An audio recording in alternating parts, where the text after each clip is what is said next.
Good evening, everybody. Welcome.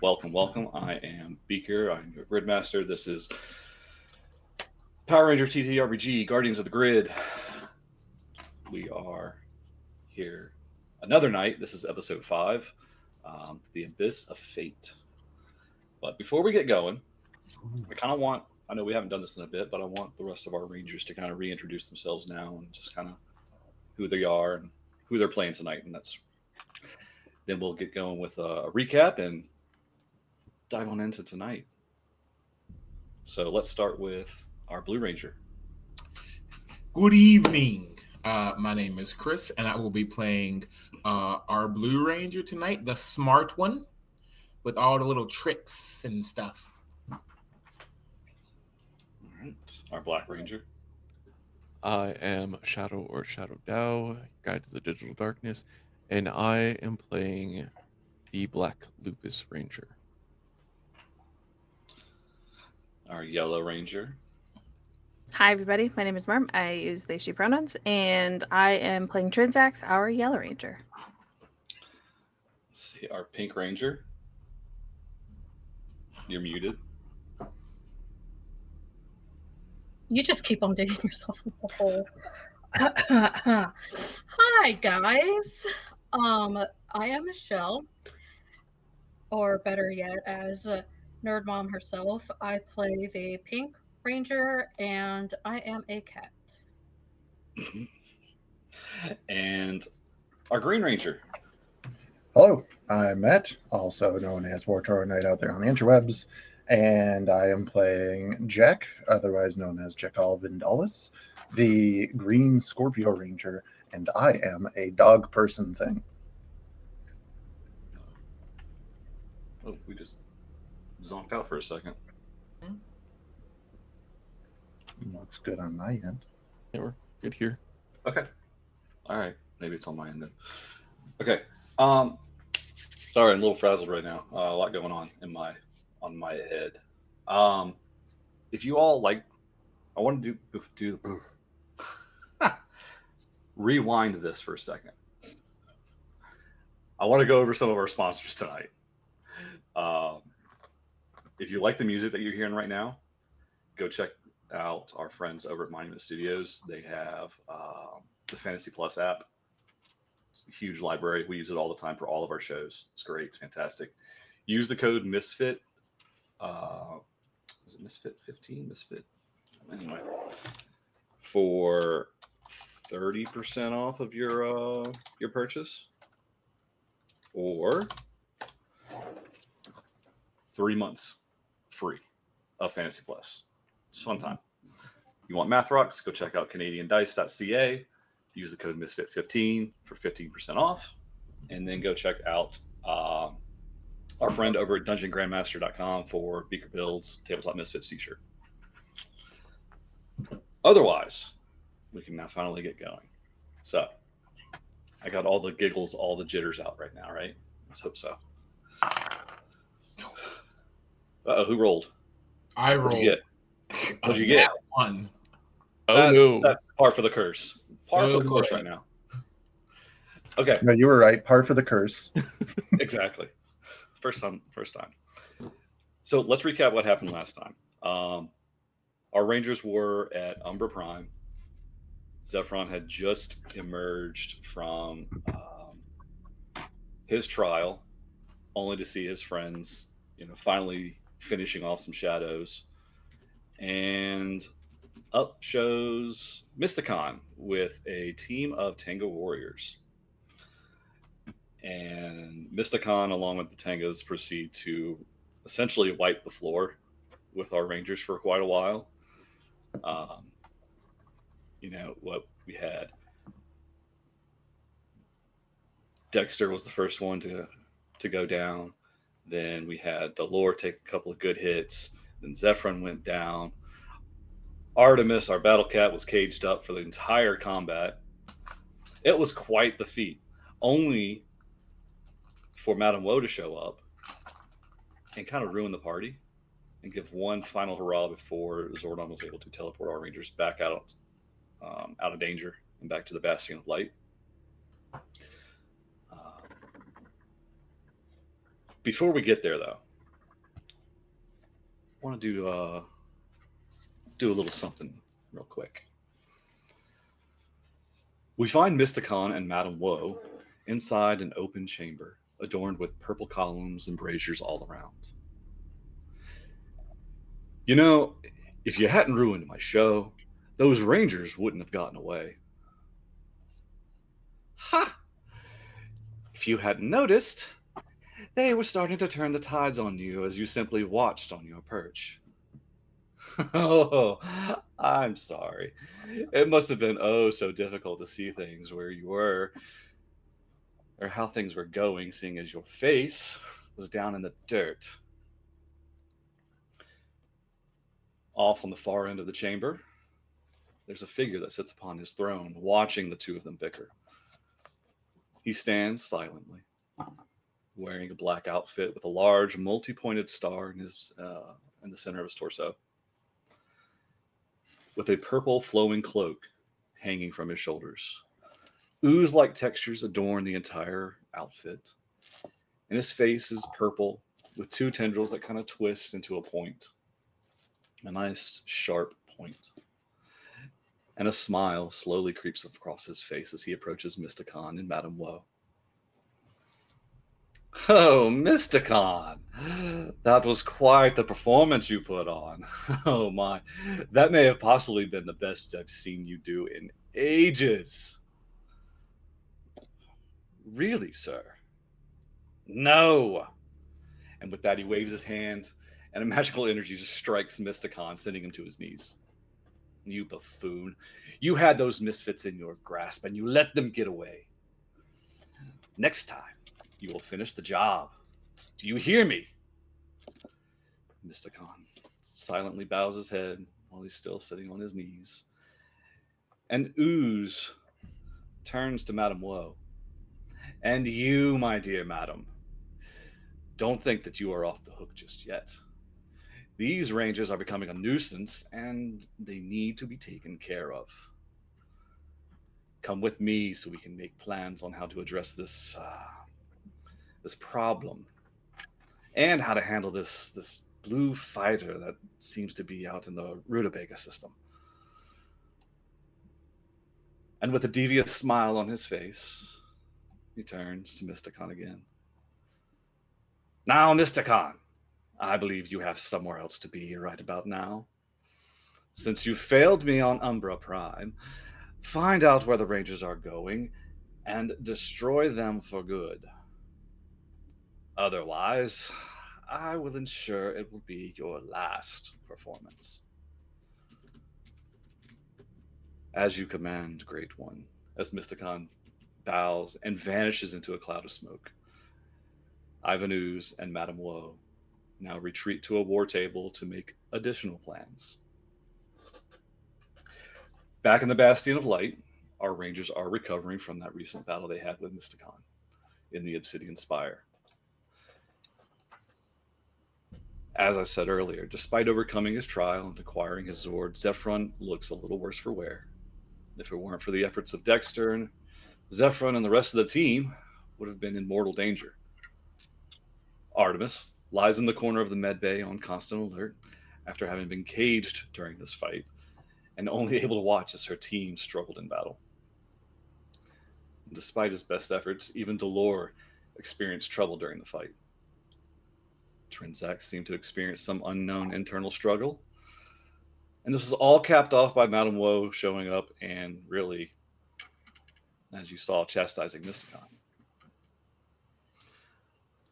Now, on a balcony outside the base, Trinzax and Jack, they were able to have some short discussion about Trinzax's past and what was really on her mind. But just as she was about to explain more, an alarm sounded, and Zordon came over the loudspeaker, summoning all the Rangers to the center room for an emergency update. And that's where we are now.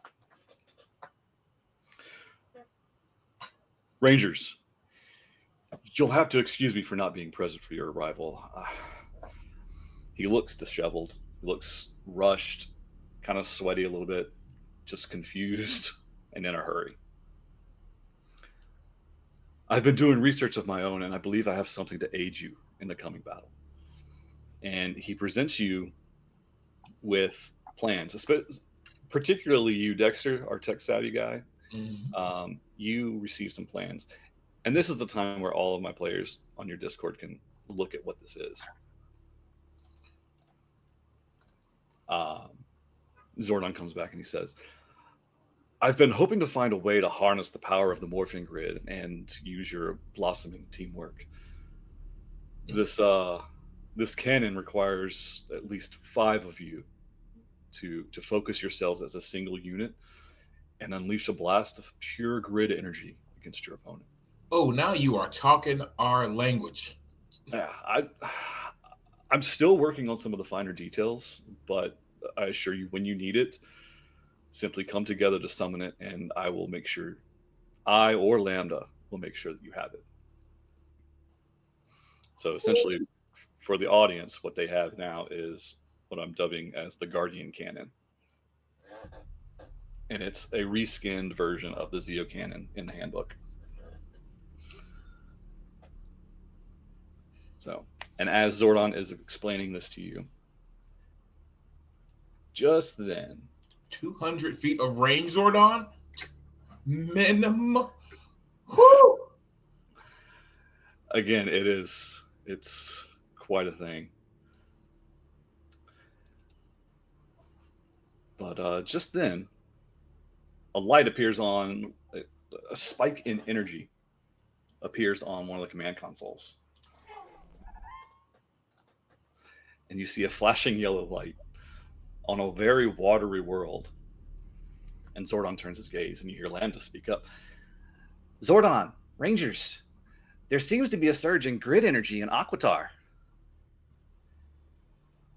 Damn it. I'm sorry, Rangers, but this cannot wait. And he looks at all of you. You've all just come back from battle. You're all a little disheveled. And then he focuses on Trinzax. And he says to all of you, these spikes in energy, they cannot be ignored. And I believe all of you are tied to it, and you all must answer. Now go. Lambda, send them on their way. Yes, Zordon. And Lambda starts to initiate your transport to Aquitar. Is there anything before we leave that you would like to say, or pause for the moment? Because this is the last moment before you go. Yeah, are we currently still half dead from the previous battle? You would spend enough time in the med bay to recover. Okay. Also, you were very responsible for getting a lot of people back to at least manageable. Yes. I don't know how much time I had in between 2 episodes. For simplicity's sake, the med bay was able to restore your health and your personal powers. Awesome. So, As soon as Zordon is done talking, Trinzax is just gonna run over and give Zephron a hug, without saying a word. okay. With a name like Aquitar, I'm imagining it's a watery world. Yes. Why would you think that? Mm-hmm. And I know Trinzax responds with a lot of confidence. So I'm like, do you? I've been there. Okay. I didn't leave the ship, but I was there. Should we bring any particular equipment for surviving on the high seas? It's not. Or the low seas? Yes. Yeah, it's not. It's not above water. I don't even think they have any land above water last time. Do these function in a vacuum? Pointing to where his helmet should be. A vacuum, probably. Underwater, most likely. Well, I guess we'll find out unless we have a ship. Zordon chimes in. You will be fine for this. Okay, Rest lovely. assured. Do we have any kind of movement craft or I'm trying to figure out a way I can sit through water or something. Are we going to be meeting with Aquitarian delegate? Zordon looks at you all. Like, I don't know. The energy signal is far from anywhere that I'm aware of any Aquitar, city. But somehow or another, it seems to be coming from somewhere near a mountain structure that's peeking through the ocean. All right. Well, Can you put me on the mountain? Is that possible? Ooh. Please. I believe that's where we're going to try and put you. I'd like that to be Wait. assured. Yeah, we did crash land on a planet a little bit ago. Like, how much better has our aim gotten, Lambda? Oh, Rangers, I've been able to attune the transporter a little bit better than my predecessor. Quick note. As far as I'm aware, there is no land above the ocean of Aquitar in my time. Just throwing that out there. Well, it sounds like, based on how time works, by the time we leave this planet, there won't be any land left, depending on what's about to happen, and I get in position to be teleported. Jack is kind of like in a moment, like getting ready, just going to realize, well, whatever it is, I'm sure we can handle. Wait, what do you mean in your time? And that's probably when the Yep. At that moment, Lambda finishes putting in the coordinates, and off you all go. So, Rangers, you all teleport from the Bastion of Light across space to the planet of Aquitar. And Zephron, yes, you may not know of any major land masses, but there are still little peaks of, volcanoes that peak from the ocean surface. Okay. They are not huge land masses by any stretch of the imagination, but they still peak. And all 5 of you, because Dal'Or was still a little disheveled and could not join you, the 5 of you arrive on one of these said mountain peaks that are peaking from the ocean of Aquitar. And before you, you see a beacon of yellow light shining from the depths. You hear the ocean lapping against the shore. And it's a clear sky, crystal clear ocean. And as you look at this beacon of light, you see this ancient bridge that seems to be leading to nowhere, but extends from the shore to where the light is coming from.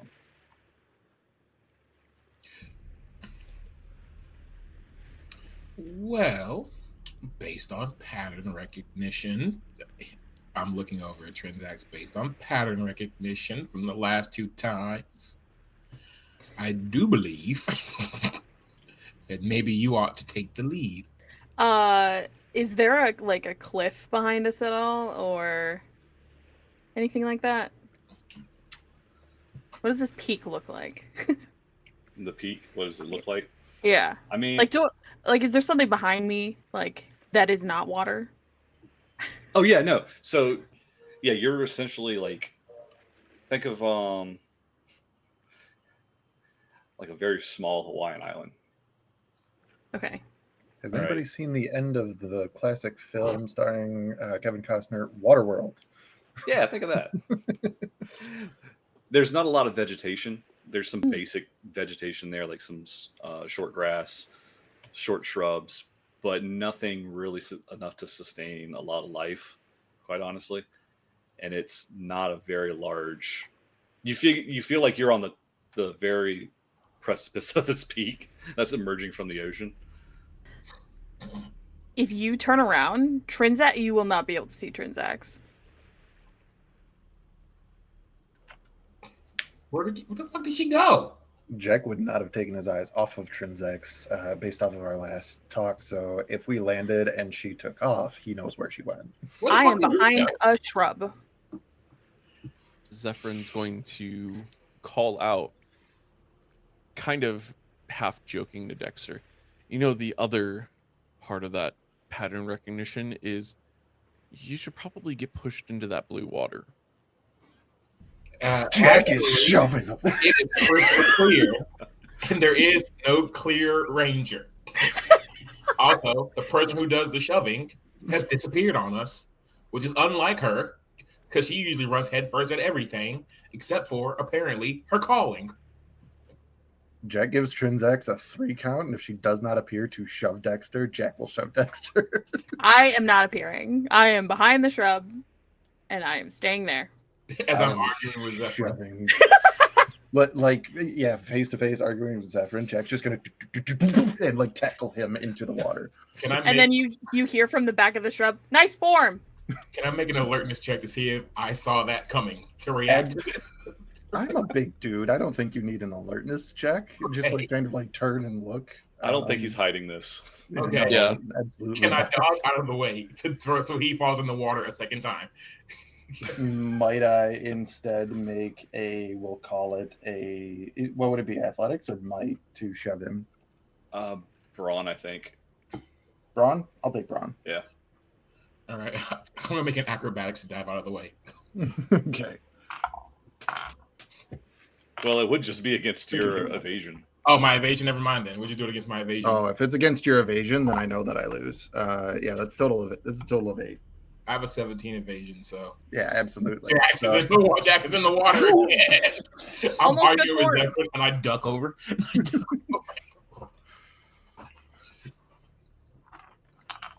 So Trinzax, you are hiding in the shrubs. I am. And I'm not moving. Mm. You feel a tug.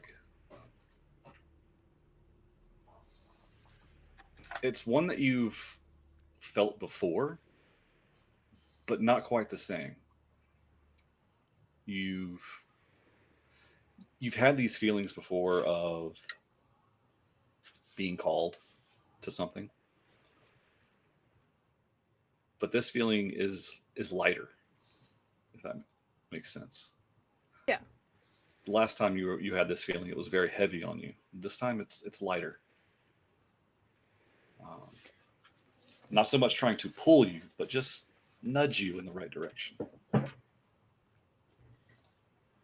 From the shrub, you just hear, fuck destiny! Fuck this! And it's just there. We're not morphed yet, correct? No. Based on where Zephron hears Trinzax's voice, he's going to walk over, trying to be non-threatening, to come up to Trinzax and kneel down in front of her. And he's going to place his hand on Trinzax's shoulder. It's one hand. Are you okay? No.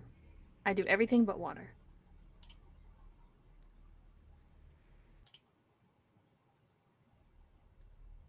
Ah. Would it be helpful if I went with you? Probably, but I just don't want to.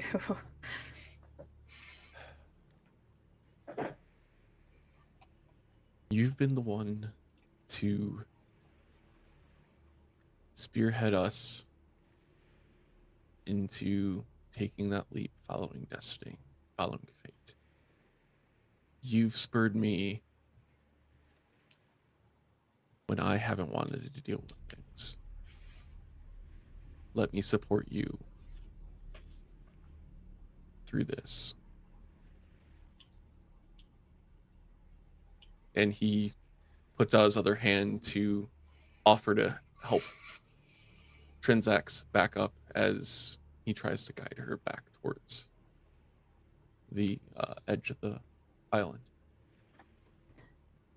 Trinzax breaks eye contact with you and looks forward and says, "You're going to have to throw me in the ocean then." Are you serious? Yes. Okay. Then if that's what it's going to take. And Zephron quickly swoops under Trinzax and hoists them up over his shoulder like a fireman's rescue carry, and just starts bolting towards the edge of the island to go jump headfirst, headlong into the water with Trinzax on his shoulder. Trinzax does not fight back. That's a first. Mm-hmm. All right, so you run with Trinzax into the water. Yes. What are the rest of you doing? Above table, I thought there was a bridge that we were gonna walk over. Why are we supposed to be jumping in the water?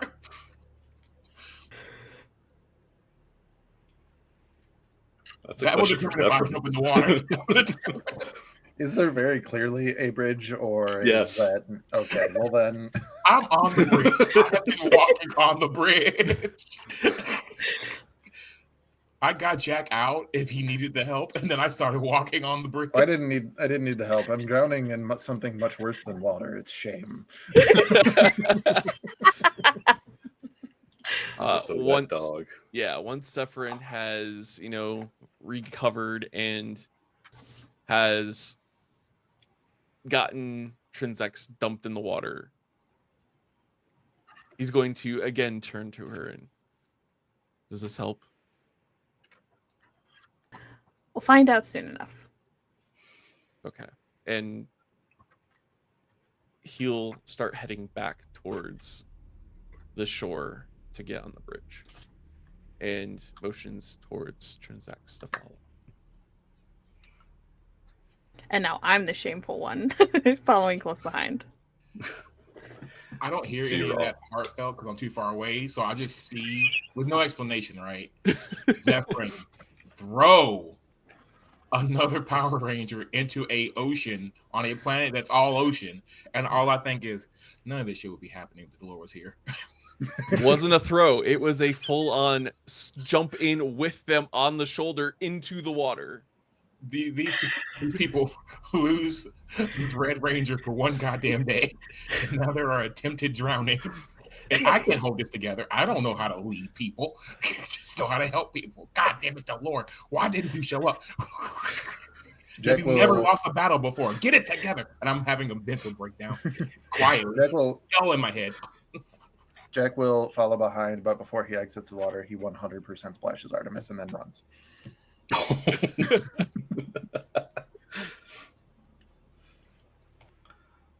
Artemis, what do you do when you get splashed?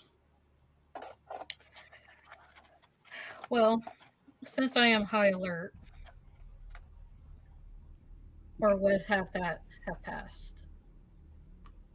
No, you're still pretty on alert from what happened last time. Since I'm high alert, I would probably jump back, acting scared, but then I would look at everybody and I would look at Jax that just splashed me, and I would be like, oh, they're still my friends, so, and I would be okay. I'll try to splash back with my paw. Just comically, like a tsunami has hit him, falls over before getting up and doing the dog shake, and then following along with Artemis. So you're all walking on the bridge now? Mm-hmm. Mm-hmm. Okay. So you're walking along this bridge, and I want y'all all just to make a quick perception check. A little alertness perception.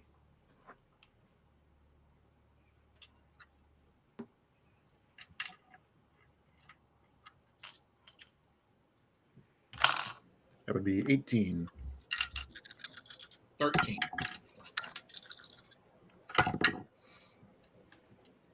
16. 16. 8. Trinzax, you're a little lost in your thoughts right now. Yeah. Everyone else, as you're walking along the bridge, you look across the bridge, and it's not in very good shape. It's been here what looks for quite some time. It's disheveled. There are pieces of stone along the bridge as you walk, and as you look over the edge of the bridge into the water, you see more scattered bits of stone on the seabed. And as you walk further and further out, and the seafloor, begins to get deeper and deeper and deeper, the stone, the collection of stone becomes more more present, I guess is the right word. Becomes more present, but also harder to see as it gets deeper, until it's essentially so deep you cannot see it.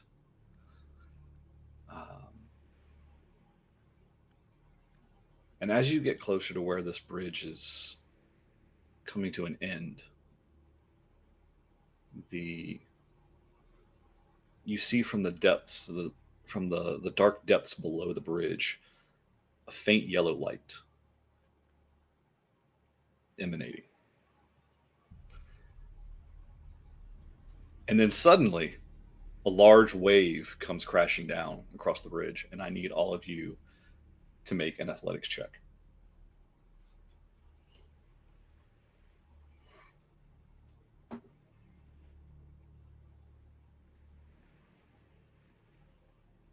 $15. 12. 17. 15.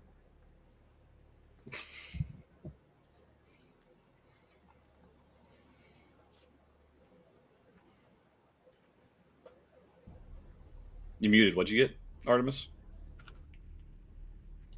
18. Okay.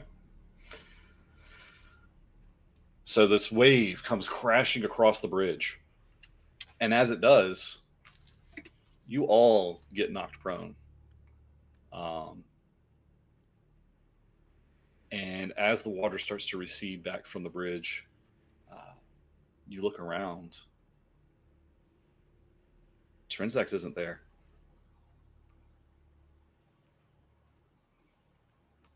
Trinzax, you open your eyes and you are underwater. You are submerged. You look up, you see the light, you see the bridge, you see where your friends were. You look down, you see the glowing yellow.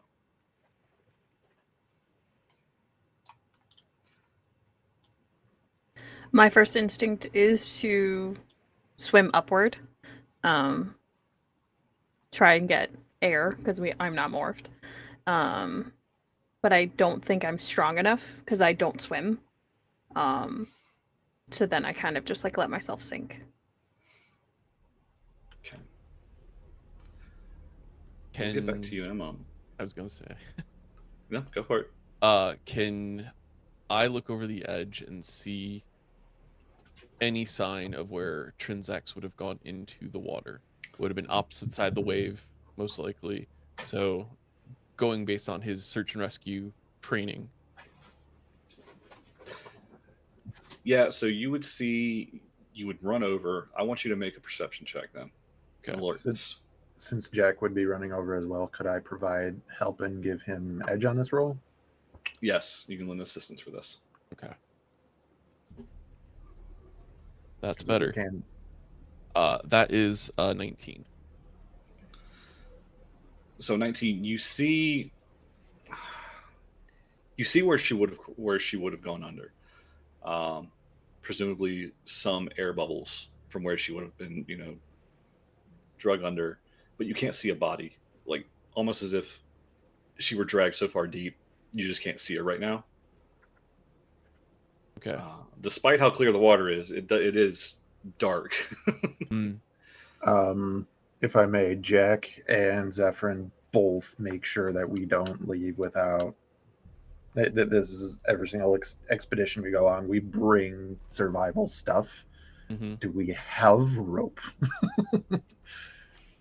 Because if we do, Jack is going to become an anchor himself and tell Zephron to try and find her. Yeah. So that he can pull them back up. Well, before you're able to do that, I want you all to make another quick alertness check. Second wave. 17. Alertness. I'm gonna spend an idea point to give myself edge on this. I did not like that. So, Please have a good idea. 19.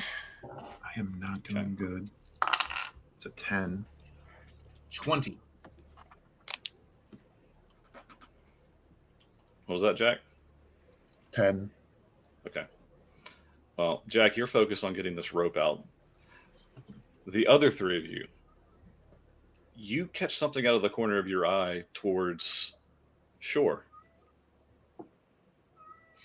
It is Mysticon sitting in a chair surrounded by Tangas. Oh, not today, you son of a bitch. He's just casually sitting there and calls out to you, "Oh, Rangers, I didn't know you wanted to go to a vacation so quickly." Before we pick up there, we're going to go back to Trinzax, though. So this is going to be a little bit of a balancing act, so you have to bear with me. So Trinzax, you are underwater. You have essentially let yourself sink. Yes. At this moment. Okay. And as you do, you start to hear things.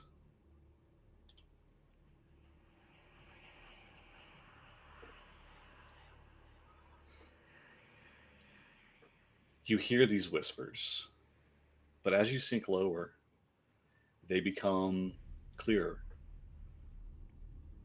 And it sounds like your sisters running and playing, calling out for you. You see down in the depths visions of the family that you once had, that you left behind. It's your aunts, wanting to braid your hair, getting you ready for the next ceremony.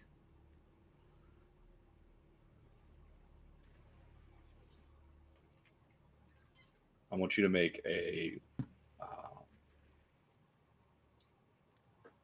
want you to roll against your willpower.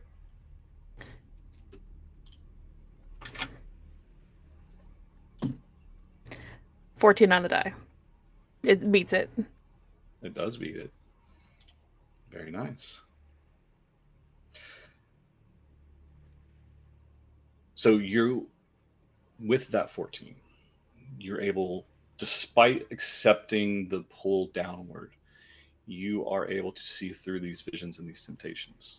What's going through your mind with that? There's not a lot. I'm unable to not think about the water. So despite all the water around you, you are trying to maintain a clear mind. Yes. To not be present. Yeah. Okay.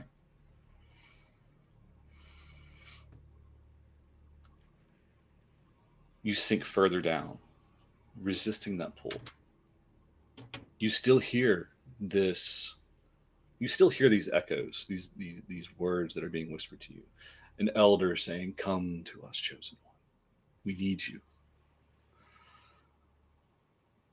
You finally, even though you're not morphed and you feel like you should not be able to breathe,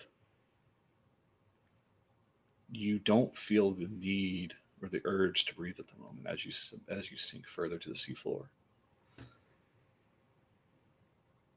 Once you're there, the glowing yellow light kind of illuminates your surroundings. Can you make a little alertness check for me?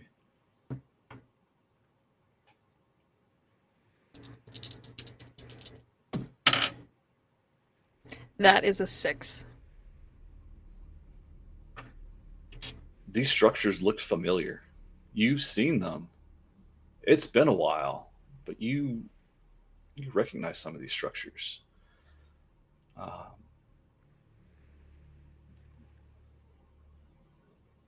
And you see these structures, these spires, these statues that remind you of home.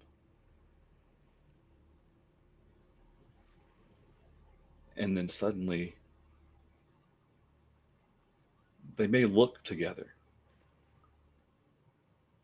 but you move further and they're destroyed, as if your home has been destroyed. And in your head, you hear an evil laughter echoing. I need you to make another check against your willpower. 17. What are you thinking? You succeed. Yeah. Fight this, but what are you thinking?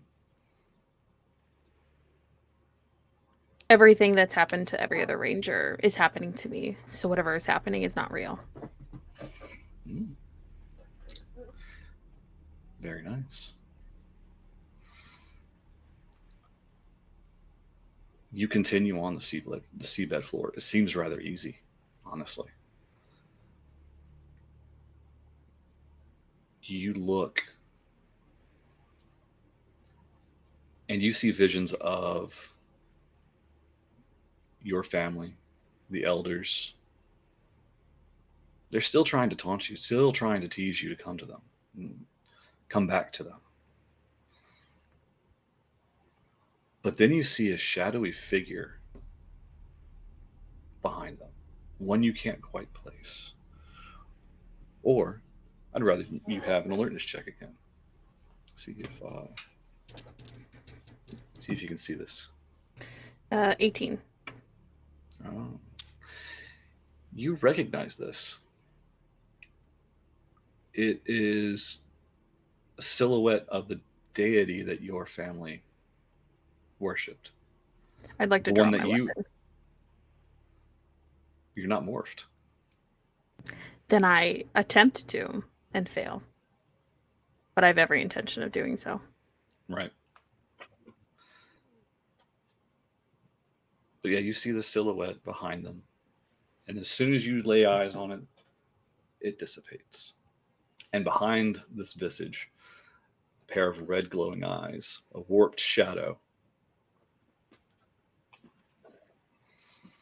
And it let loose a devastating roar. Even under the ocean, you feel this roar just reverberating throughout your body. What is it you'd like to do against this shadow? I like to morph. Okay. I need you to say it, though. I say it's morphin time.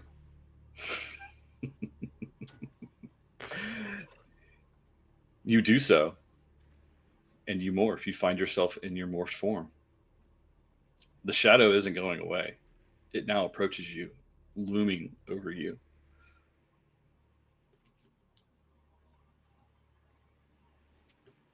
What do you do?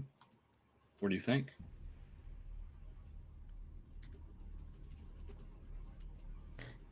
I feel like I can speak, correct? Yes. Then I start a conversation. Do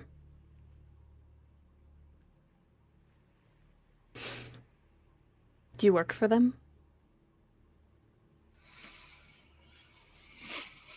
It tilts its head. Not of my people, but of the deity that we all love so dearly. You just hear you feel this rumble against your body. It's not a yes, and it's not a no. It's more unsure of its own self. Then my next question would be, are you what burrows deep in us to love blood and bloodshed and violence and everything that was on that planet that I fled?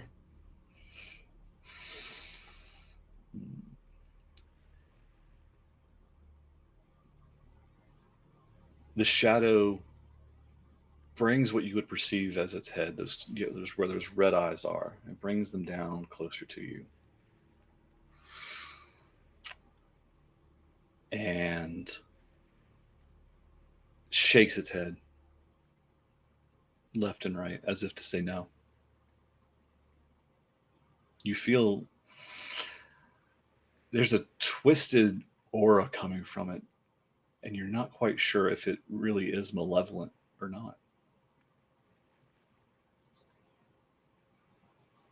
Then what do you do at the bottom of an ocean that covers an entire planet?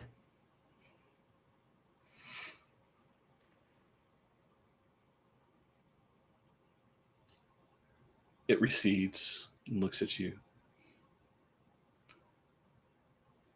And a voice comes from it. Waiting.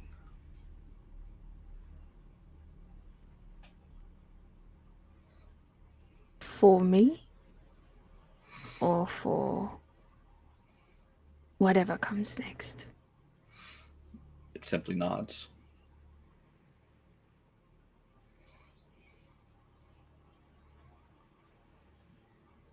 Are they down here? Do their bodies linger at the bottom of an ocean after I fled? Or is that you playing tricks on me to get me closer to the bottom? It just shakes its head.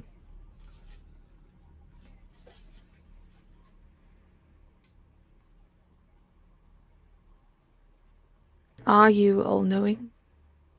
Do you know of more? Can I ask of them? Of my sisters and my family?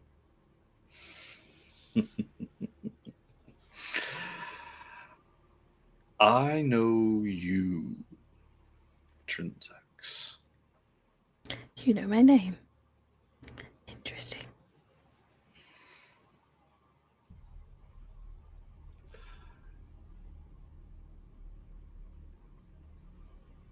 Inside again, you feel it speaking to you. You are here for me.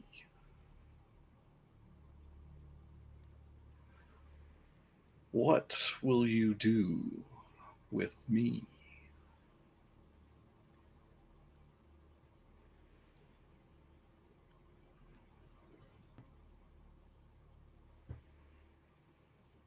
I hope you give me an opportunity to end the lives of those that end lives. Of my blood. Using my name to end lives.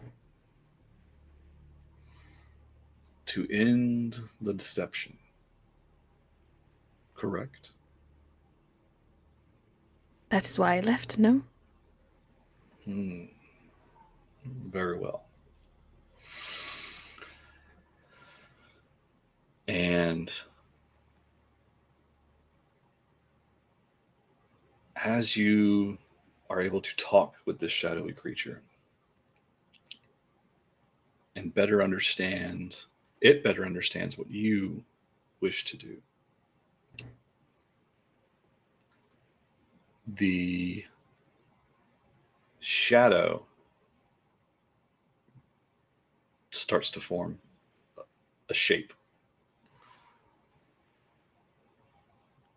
The shape of a unicorn.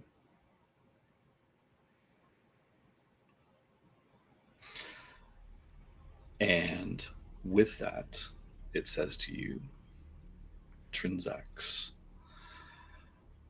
you still have much to learn, but you are on the right path. And with that, it takes you, it becomes a ball of light, envelops you, and shoots you straight up back to the surface. Now, that's all going on. The rest of you see Mysticon. So this is all kind of happening concurrently. So you see Mysticon sitting at the edge of the beach, sitting on his recliner. Tango Warriors. What would you like to do? Have anything to say? I do have something to say. After he makes his little quip about being on vacation, I'm going to fire back. And I see Ooze has downgraded you to the Cabana Boy. I didn't know you had it in you, Zephron. I'm so proud of you. With that comment, Mysticon, you see, grips his chair in fury. Where the arm once was, now splinters. Oh, you got to him too. Hell yeah. And I go for the high five. While that You happens, will just pay for that. just very quietly, Jack's just going to step to be the front line of the Rangers, scythe just in his hand. Okay. You, that's right, you're the only one who can have their weapon out.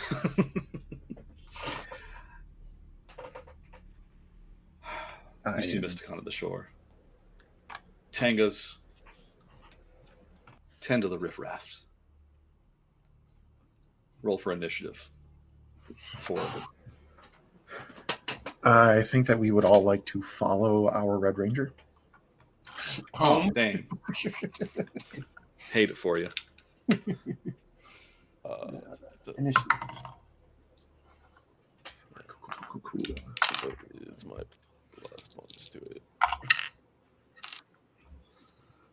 Okay. So just hold on to your numbers and we'll go through them. I've got numbers to write down myself. How many Tango Warriors are we looking at? Let's say. Jack does a really quick 1, 2, 3, 4, 5. Let's see. You see 4 Tango Warriors. 4. However, there are 2 additional ones that look a little different than what you've seen before. Ooh.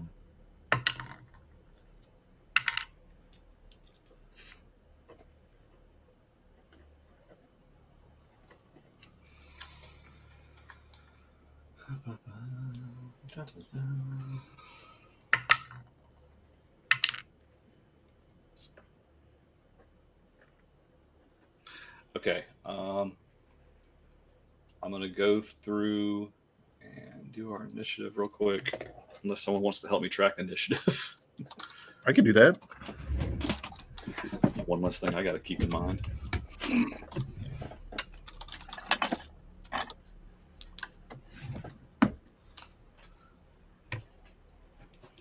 All right. So 20 to 25. 20. 21. All right.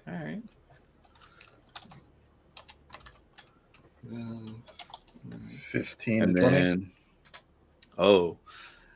that means we've got Mysticon and the Tango Warriors at 19 each.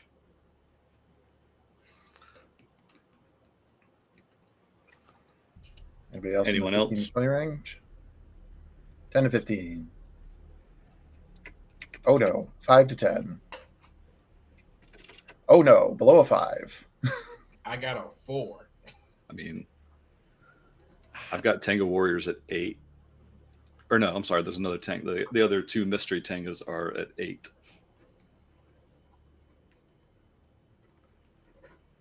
Alrighty, so I got me, Dex, Zeph, Where are you at, Jack? Master, Artemis. I got a 15, so middle of the road. Okay.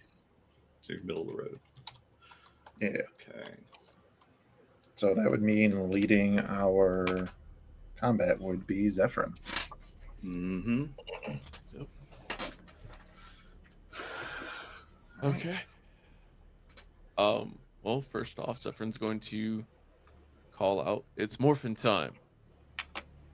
And he's going to morph. How far out are the Tengu and Morphicon? So they kind of essentially already started running, so it would probably take at least your full movement to get within like targeting range. Okay. Because you were pretty far out, but I mean, obviously him being monstrous and mystical, blah blah blah. And I'm assuming this bridge is like narrow. So this is like single file lines. How wide? No, it's not single file line. Think of it the way the bridge was, probably wide enough for at least 6 or 7 people wide. Oh, okay, got it. So you think whatever this once was a thoroughfare or like a major way. Do our blasters, when we shoot, emit heat?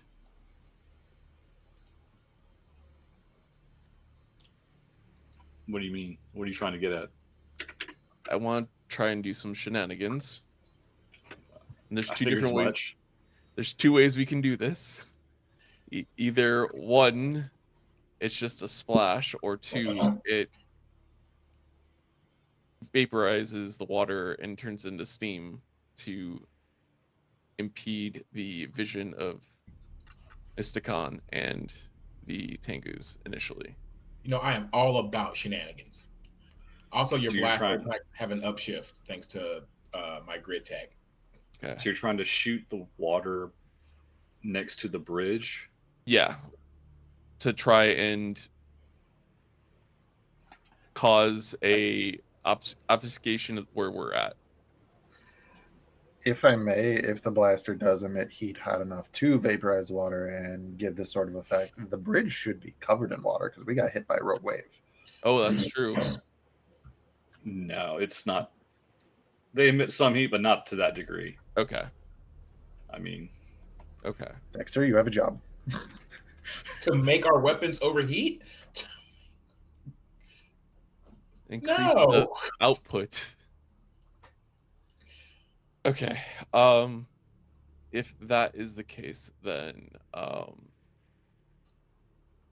Zephron is going to go full tilt running up and kneel down and take a shot, like put his arm out to hold his gun out. you're trying to aim. Yeah, he's gonna do an aim and shoot the fastest Tengu, the one that's coming the closest to us quickest. Okay. All right. That's going to be targeting, yes? Yes.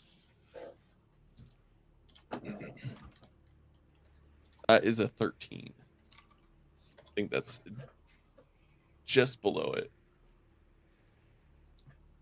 Yeah, so the Tenga sees you and he takes the shot, and it just pretty much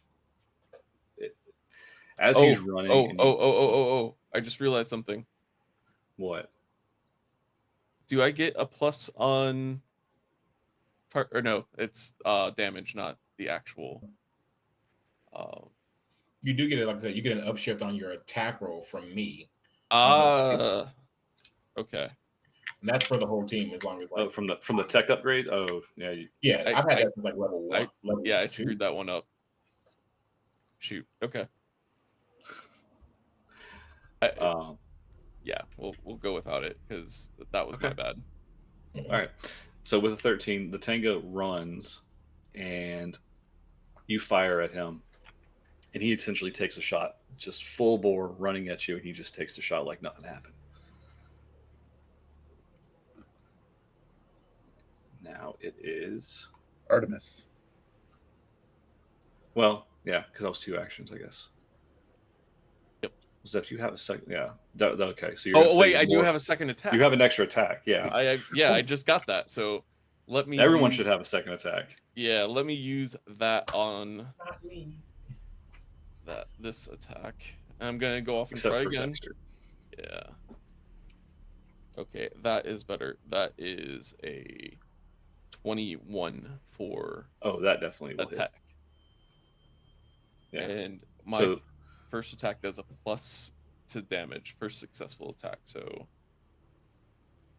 that will be blaster +1.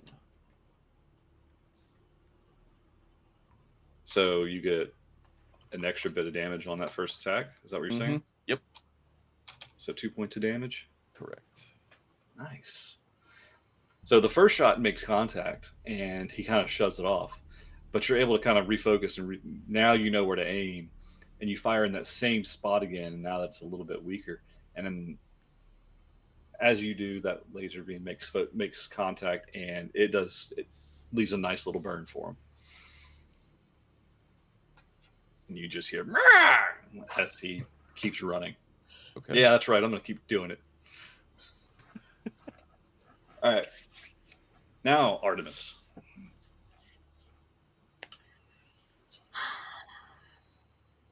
How far away am I to Mysticon?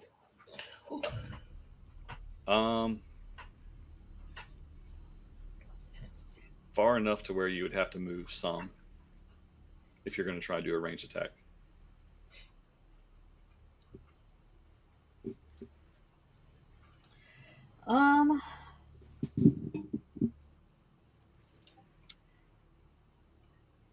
Well, of course I say it's morphin time and I morph.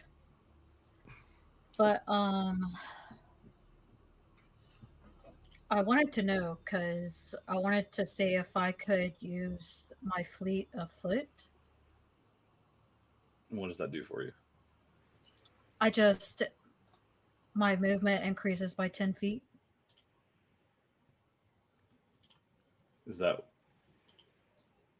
with a personal power or no? No. Then, yeah. So could I get to Mysticon?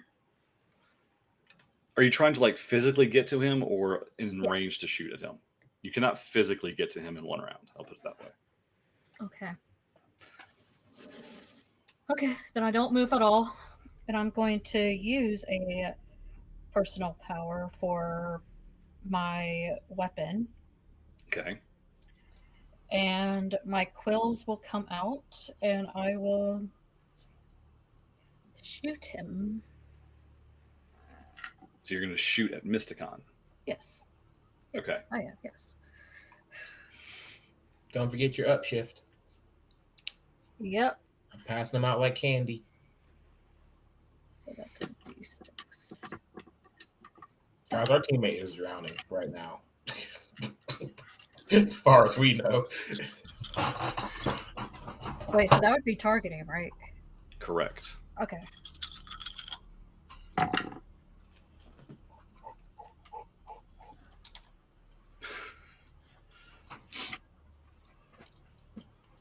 $19. He sees you aiming and I swear. If deftly you know. moves out of the way.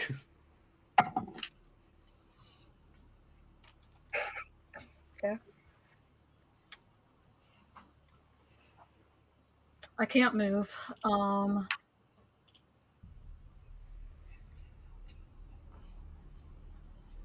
Yeah, that's all I can do for right now. And I have a second attack, right? Yes, you do. Mm-hmm. Okay, so I'll just do it again. And see.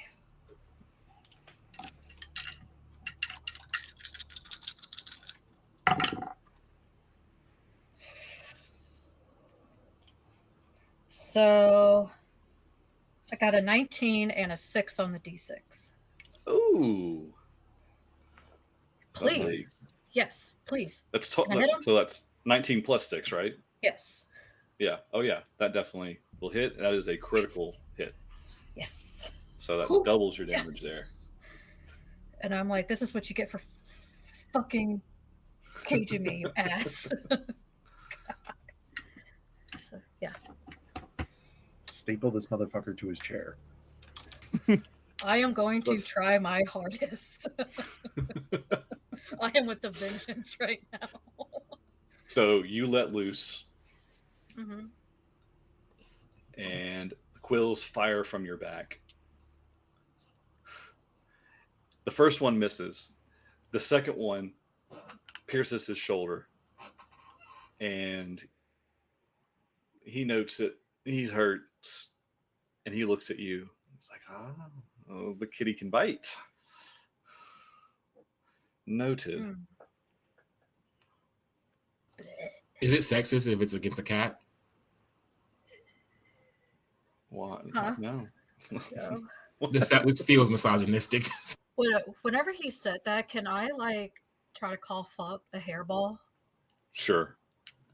Okay. Disgusting. Just Is like that a dry targeting heave. check?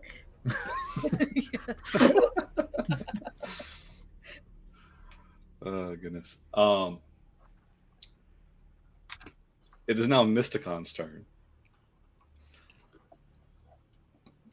Now, Artemis, you didn't say anything to him. Even if you did, he probably couldn't understand it. Nope. Zephron, however, you were the one who insulted him last. Mm. So his attention is to you.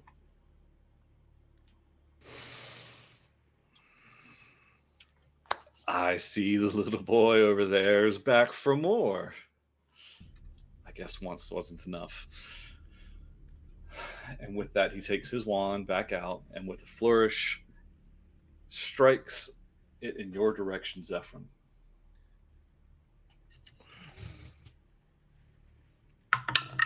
Can I use a quip to try and throw him off guard? I mean, sure. You would be the type to try and aim your wand at a little boy.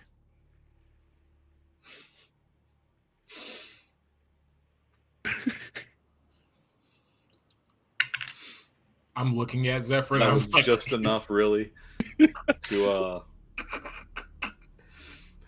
He's escalating. you fluster him enough with that he misses terribly. The spell that comes from his wand just goes far off, veers right, not even near you, and you just see he's just a look of fury at the insult you just slung at him. Performance issues are common with beings of your age. Oh, My boy had a near-death experience and came back frying all the bad guys. man, He came back a different man. love it. Goodness. All right, it's now the Tango Warriors. So you already have this squadron of Tango Warriors coming to you. One that Zephron has injured and is running towards you. It makes it to you, and as it does, goes for a Talon Strike.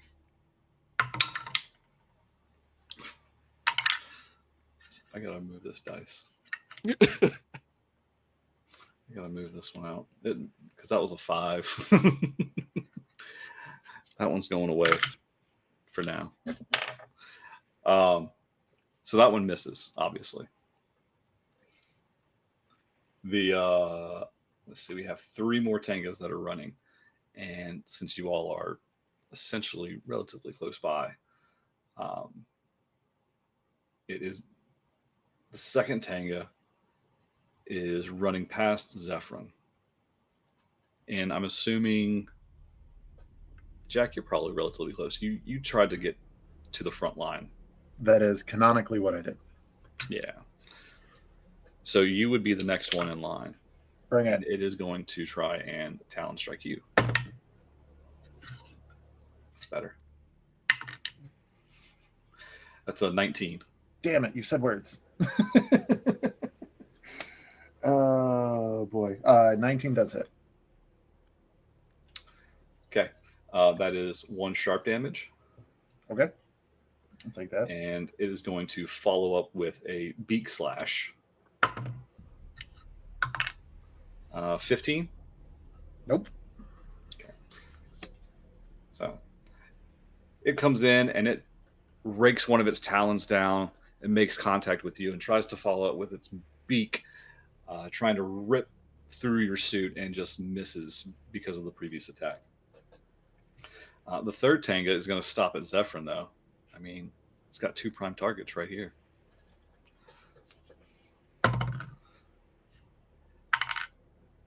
This one heard your taunt to Mysticon and thought you were talking to it. Because he rolls a 6. Excuse you, Mr. Tenga. Not everything's about you. And Artemis, just for sake of argument, where are you at in all of this? Wherever the front is. Okay, so you would still be in that same group. So this last one is coming to you. Does the 17 hit? I think so. Yeah, it does. Yeah, that's a critical on the D4. So that is 2 points of damage.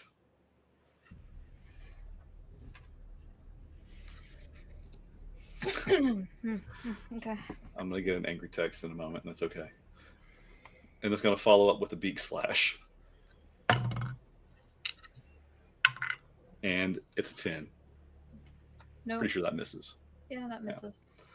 So that one comes in after you've made your quill strike against Mysticon, and is able to slash you for 2 points of damage and misses on that beak strike. Now we are at Jack. Yes, You we have are. 1 Tanga right by you. There are 2 on Zephron and 1 on Artemis. Well, that means that I have to try and deal with the one that is on me as quickly as possible. So, getting hit the first time, like kind of like a slash kind of comes down and then the beak slash happens. Because it's his toughness, I'm going to say that Jack caught the beak for a second and as he looked up, shoved him back, and then it's morphin time. We're going to raise that scythe high above our head. This is not a solo strike. For the first time ever, not a solo strike. Which means that I have to remind myself D4. Okay.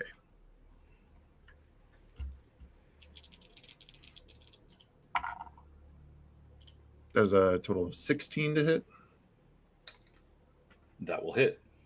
Absolutely. That's 1 sharp damage with the scythe. I guess And that's it's the still one standing. on you, right? Yes. You're doing okay. So that's 1 point of damage to that one. Alrighty, so one swipe with a right to left downward slash, and as he kind of spins around and comes with a right to left upward slash, this time the scythe glowing as I spend a point of personal power to activate the poison. We shall swing for a second time. And that is lower. Damn it. That is a total of 10. Yeah, that one unfortunately misses. So course you it's on make that one. the first swipe down, and it cuts through. It cuts the Tanga, and he feels it. And then you try and regroup yourself and come back up for that second swipe, and he just is able to move out of the way, expecting it to come around. And then since I did not move, I will activate Dodgy. Okay. And that will be Jack's turn. Well, I'm going to very loudly just look over to Zephron and Artemis and just say, We need to get rid of the original recipe before we have to deal with the extra crispy. And just that's when he's trying to. Since we're just talking How do shit you about know all about of them, KFC? what is KFC? Nothing. And that is the end All of right. my turn, which brings Okay. up the extra crispy. Yeah, that brings us up to our new Tangas. These are a little bit different than what you've seen. One of them stays behind with Mysticon, while the other followed the other Tenga warriors. And he's adorned a little bit differently. Let's see if I can get a better description for you. So not only does he have the typical bird beak, feathers, and all that, but he is adorned. He is carrying a staff, adorned with a very tall hat, with what's the little flaps that hang down the side, and almost like a cloak that hangs over his shoulders, cowl? over his chest. A cowl. That's the word. See, English words. A cowl. A little bit more menacing than the Tenga warrior.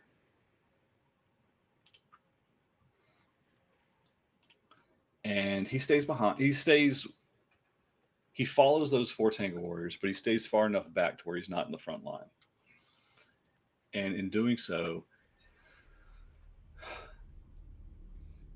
let's see, he lets loose a sorceress bolt from that staff aimed at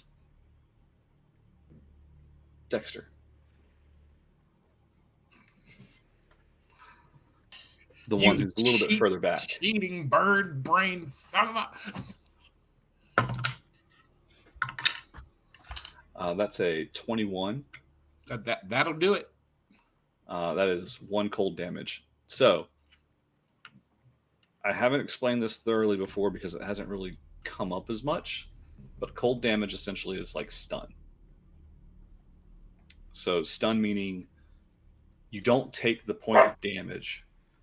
What ends up happening is you cannot take a move action for the specified number of rounds. Okay. So I'm full health, but I can't move. You're still full health, but you cannot move. You cannot use a move action for the next round. You can still do attacks, but you cannot move. You are stationary. Now, if that cold damage, if that stun damage accumulates to your health, then you become incapacitated, but you don't take like actual like damage. Does that make sense? Yeah. Okay. So you take this cold damage. You take this freezing ray right at you, and you feel frost cover your entire surface. Right? And that is all that is going to do, because the other one is staying by Mysticon. Now we're back at the top of the order. No, we have. Oh, yeah, that's right. No, that was Dexter's turn. Okay. The poor stunned Blue Ranger. Okay. Well, okay, yeah. So you were after Jack, or after the Tenga Prophet, weren't you? I'm after the extra crispy Tangas. Yeah. So I'm sorry, I totally forgot that. So you can't move, but you can still make a ranged attack if you can. Now, here's the thing, right? It's morphin time. I'm gonna spend my personal power point to go into my ninja form. Okay. Now, it's funny that you've done this, right? Because my ninja form specifically says at the end of it, you may, as a free action, jump up to 20 feet in any direction. This jump does not modify your movement for the round, nor is it modified by other perks or game effects. No. Just no. Because you still have the condition of no movement. You cannot move for the round. I'm jumping. It's still Try and Exactly. jump, Um, and you just feel like you're just frozen. You kind of get like a couple inches off the ground. You just can't move as much as you want to right now. all right. In my now morph form, I'm going to pull out my blade blaster and return fire immediately at the Tenga that shot me. Okay. And that is targeting. It's up to 26. 20. Ooh, that one hits. Perfect. Right in the beak. Anything special on that one? So coming from me, surprisingly, no. It's just 1 energy damage right now. Okay. And then I'm going to spend 1 more personal power point. Wait, is Artemis within 30 feet of me? I'd say so. Okay. Get your little like ranged pet the cat, and heal you for 1 point. It's okay. It'll be okay. I get behind the ears. And that is my turn. Okay. So you let loose a shot. Essentially, you fire right back at him. It's almost like a crossfire you can think of. I'm just that fast. You both had eyes set on one another, and you see essentially the cold beam pass by your laser and just strike one another. This is a live looking at how I healed our Pink Ranger. Now we're back at the top of the order. All right. So Zephron, you have 2 Tenga warriors on you. Okay. And they're right in my face, yes? Yeah. Okay.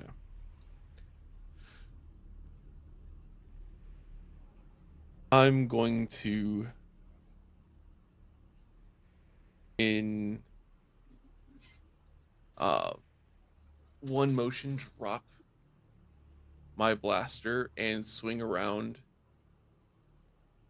and my power weapon's going to form the pole arm. Mhm. And I'm going to swing it around, do attack to each one of them. So 1 attack for each. Okay. And that is going to be rolled with might.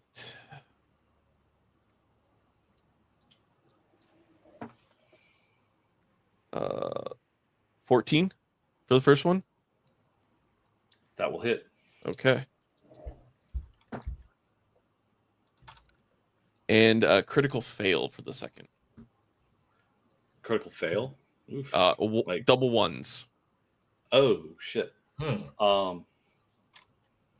Okay. So you swing and you make that first. Reroll that. If it's Yeah, if it's 1s, I could use a story point to reroll that.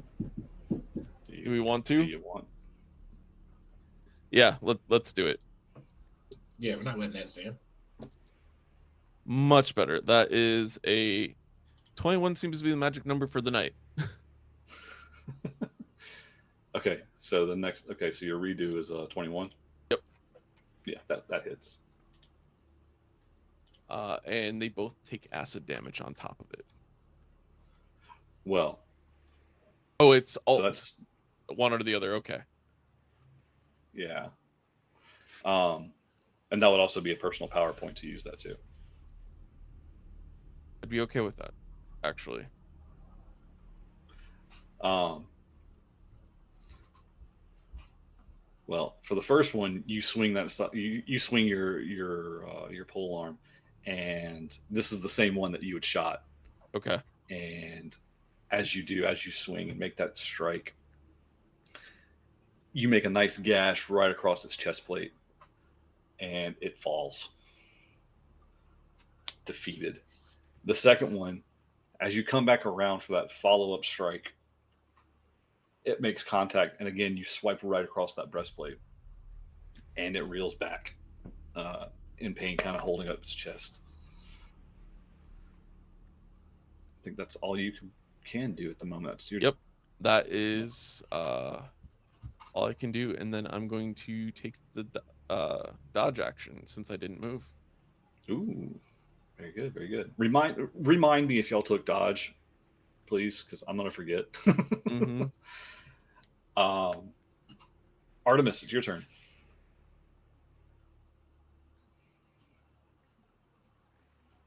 You're muted.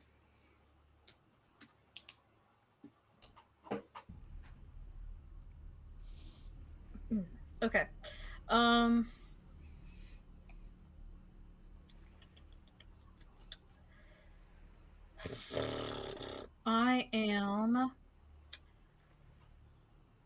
gonna do what I usually do and try to shoot. Shoot what? Latanga in front of you, Mysticon. Latanga that's by Jack. The Latanga that got shot by Dexter. Get that one. He's got tricks. Yeah, I'll do that one. And then, like, could I shoot one at him and then another one, like, at the one in front of me? So it is right there. I mean, firing right up close.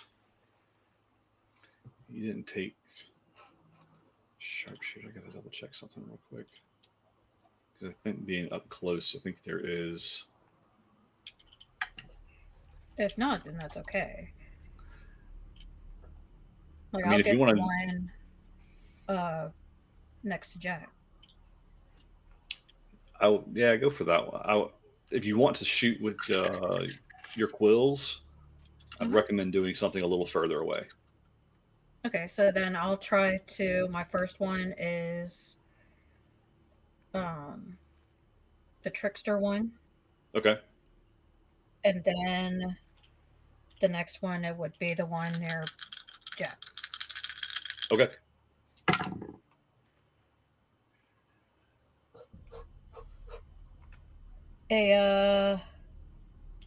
Dang, what is that? 23. That will hit. Is it a critical? No. Okay. And this is against And then okay. Huh? This is against the prophet. Yes. Okay. And then the next one is an 18. 18 will hit as well. Yes. Okay. And then as part of my move action, can I use my hard target? Oh, that'll add to your evasion, right? Yes. Yeah. Go for it. Okay. But what do I roll? I think that is. It doesn't pull say. up. But it's in there.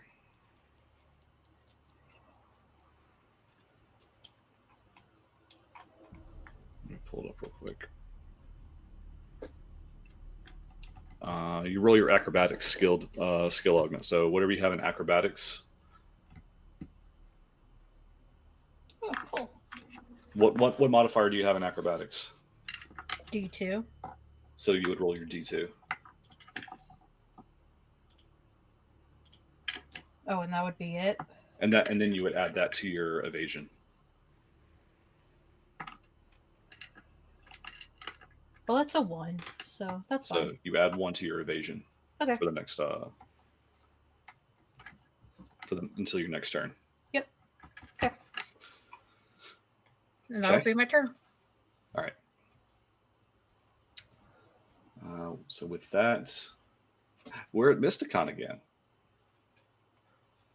And he is still technically on the beach, watching you four. And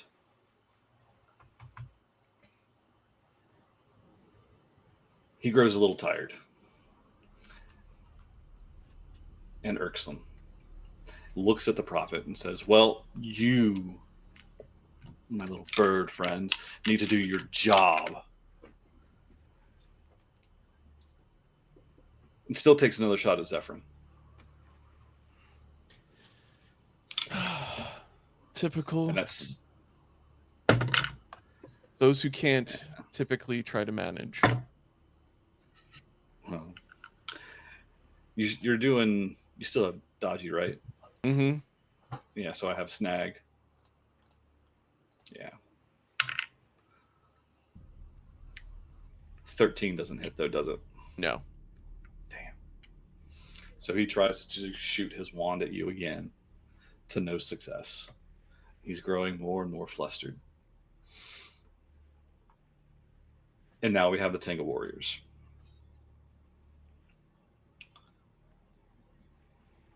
So we have the one that still remains next to you, Zephron, and is going to strike at you.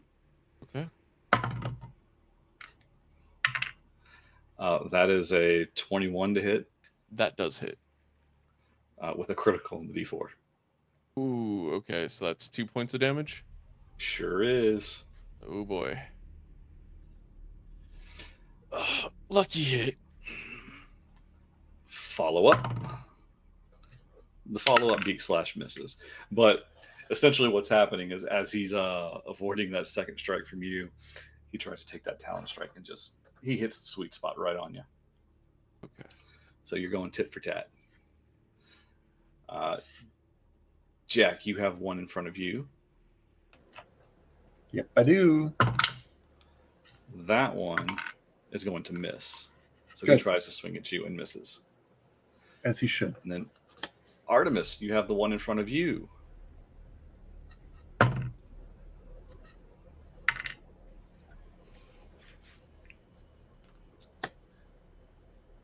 That is going to be a 21 to hit. Yeah. That's going to be 1 point of damage from the talon. Mm-hmm. So it swipes at you. Mm-hmm. And then follow up with the beak slash. That is a 12. Nope. So makes a swipe to follow up with his talons and misses. Now we're at you, Jack. Yes, indeed. The one that is in front of me. We're going to take a swing in his direction of our 2 attacks. Come here. What are you? I can't roll to save my life today. That's a 9, so we're just going to try second attack on him. Mm-hmm. Hey, that's better. That's better. I think we did a thing. That is a 17 to hit. That will hit. Absolutely. Another, since I didn't declare it because I got impatient, that'll be another point of sharp damage. This is one that you had already been kind of Yeah, so struck this one I did 2 to this one. I can't Yeah. remember if Artemis shot this one as well. Nope. No, she missed that one. Gotcha. But with that, this one, you slice it and you cut across that breastplate, similar to what Zephron had just did previously to the other. Mm-hmm. And that bird falls. Excellent. Then I would like to, instead of using dodgy, I would like to use my movement to move into the melee of the one that is on Artemis to give it a different target, and just come up right next to it, get too close, and just go boo. And that's my turn. Was that? You have a second strike, though, don't you? I missed the first one. Okay, got it. Yeah. Okay. All right. With that, we now have the prophet. So the one that is still on the bridge with you has been shot by Dex, shot by Artemis. He's going to shoot back at Dexter once more. I swear to God, Bird. You better hit this shot, because if I can get to you.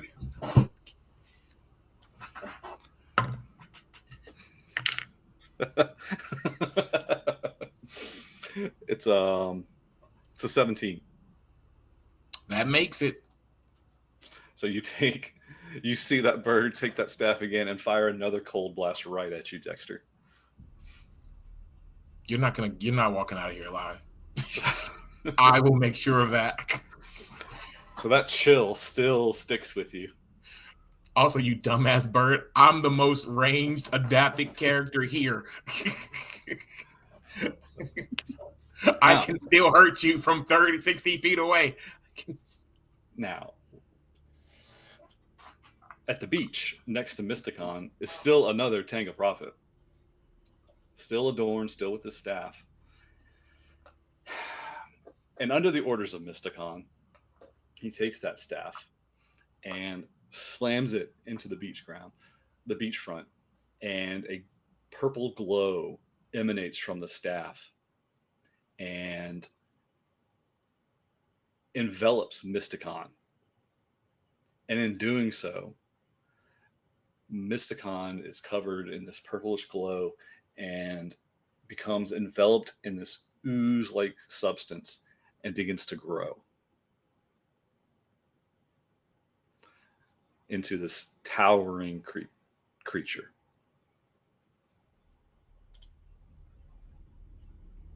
Jack, if you're saying anything, I can't hear you. Okay. So he's now grown into this huge monstrosity before you all.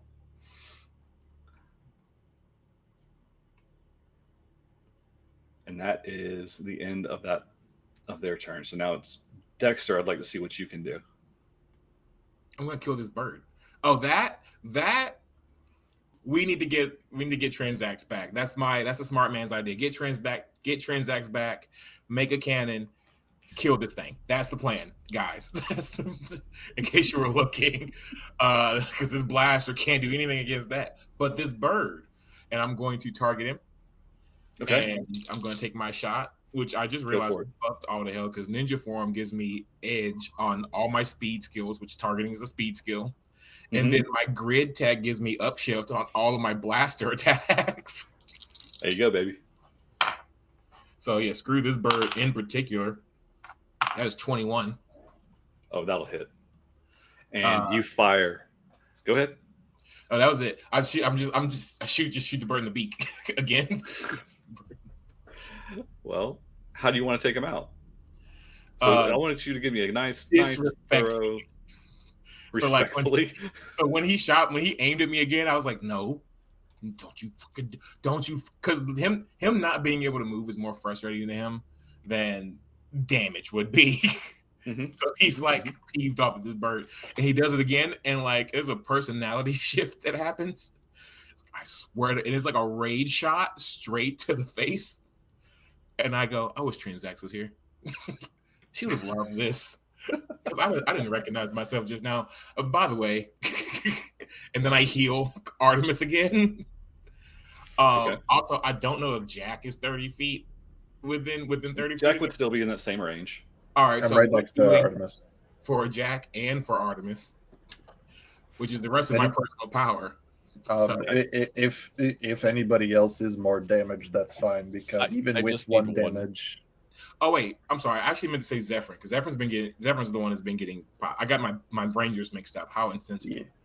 I have generic white guy. I know 5 HP. Yeah, Zephron and Artemis because I know Zephron took a lot of hits.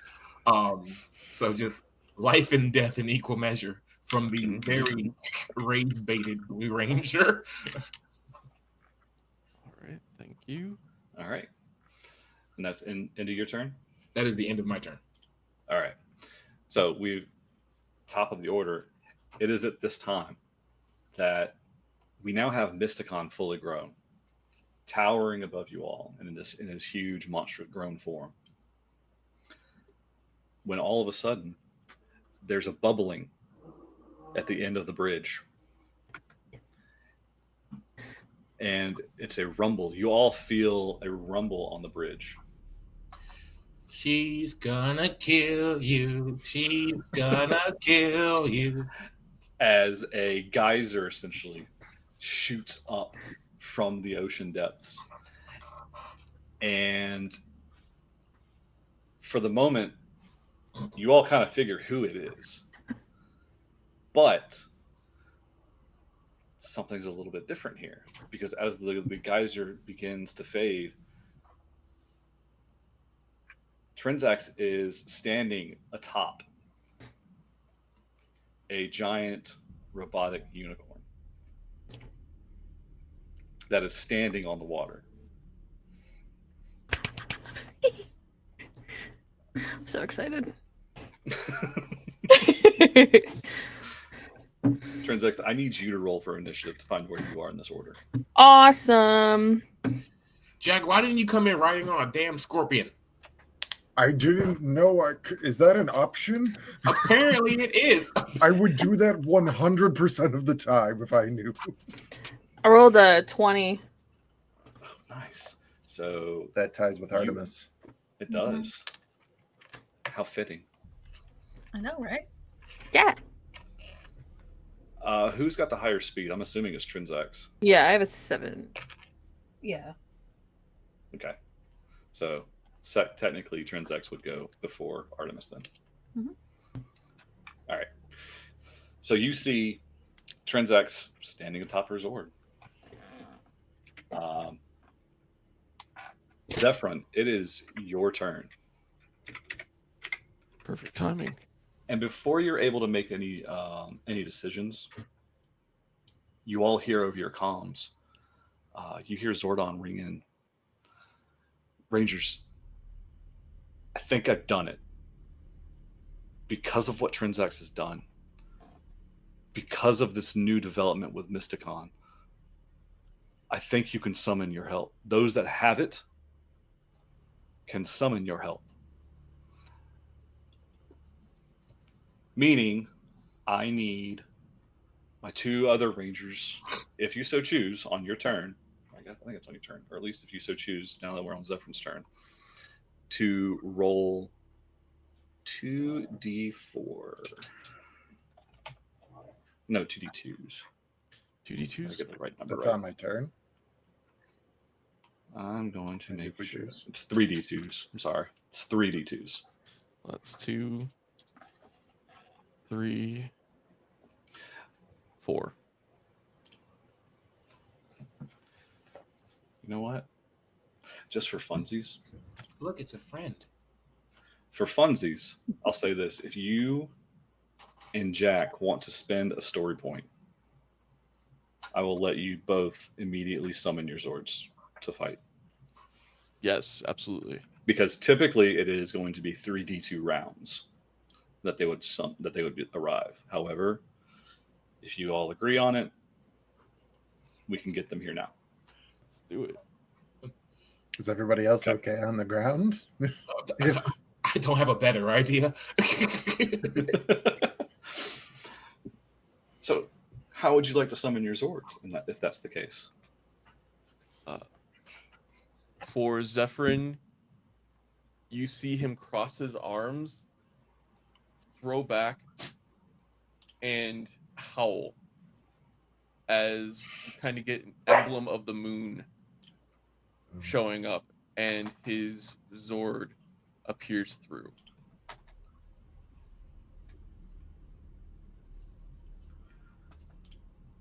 Okay. So you're howling and you're... Okay. So as you howl and you summon the Zord, you see up in the sky the constellation for Lupus shine brighter. And from that constellation emerges your wolf Zord, essentially running down the sky on an unseen track.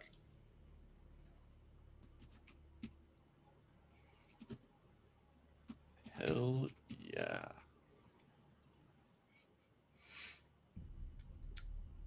So, you're in your Zord. Now understand, in Zord combat, it's going to be your driving skill. Either your driving skill or the driving skill of the Zord, whichever is higher. And probably in most cases right now, it's going to be the Zord. Yeah. It is that. I'm just making sure I fill in the I hope you- boxes because I didn't fill it in. I have the image. I just had to fill in the boxes Yeah. on my form. I'll say I hope you have the image because I don't want to have to look for it again. Yep.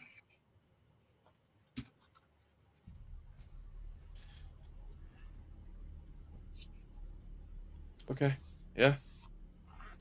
Am I free to take the attack now? Yes, I will let Okay. this happen. This is our first real big Zord combat. I will let this happen. So as I jump in and get into my Zord, and I feel instinctively capable of knowing what to do with the Lupus sword, I tell it to charge in, and it's going to do a bite attack on Mysticon's arm that he usually uses for handling his wand. Okay.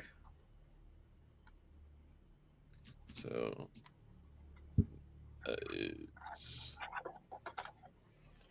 he's gonna run in. I'm guessing this is a brawn attack based on my stats. It's still going to be driving. Oh, it's still driving. Okay.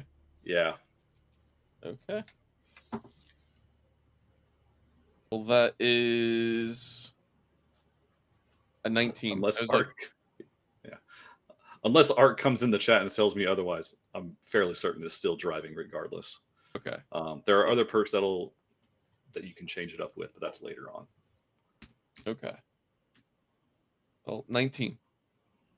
19 will hit. So you latch on to his wand arm, if you will, and give him a nice little bite, and he's kind of like starts like trying to wave your hand or wave your mouth off of his arm, just like, get off of me, you stupid mutt. I think that's what, 2 points. That is 2 points. Yes. Okay. Artemis, it's your turn. There's still a Tenga Prophet and 2 Tenga Warriors. Is it my turn? Oh, Yeah, you're right. Yeah, it's her turn. I'm sorry. Come I on. forgot to write it down. Ah, Yeah. get it together. Thanks for backing me Yeah. up. I appreciate it. Yeah. Trinzax, your turn with your. First thing is all of you can hear me yell from the top of my unicorn. Let's get into it! And then it's a good time. And then I get in and use my back kick on the bitch over there. Okay. The moment she says that, I yell out, "That is not an imposter. This is not like the other people. That is the real. That is for sure the real one." No, what's up? Question: do my perks also go into my Zord? Yes, no. Say it again. Do my perks also for my attacks also? Not really. Damn. All right, that's fine. Just wanted to ask. So it's D4. That is a 21 to hit. Oh, that definitely hits. So you take your Zord, and the unicorn gracefully runs across the deep water. And as it does so, it turns, and its hindquarters pretty much buck at Mysticon and hit him right in the chest. Yeah. Okay. I think that's 2 points of damage there, isn't it? Yes. Yep. And then I got nothing else. Oof. Mysticon hurt. Mysticon looks hurt. He looks pretty hurt right now. Now it's Artemis's turn. While you're holding another Misto. Okay. So, how many enemies do we have left? You have a grown Mysticon. You have a Tenga Prophet at the beach, and a Tenga Warrior on you, and one on Zephron.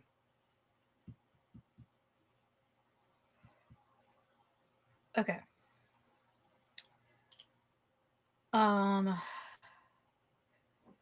If I tried to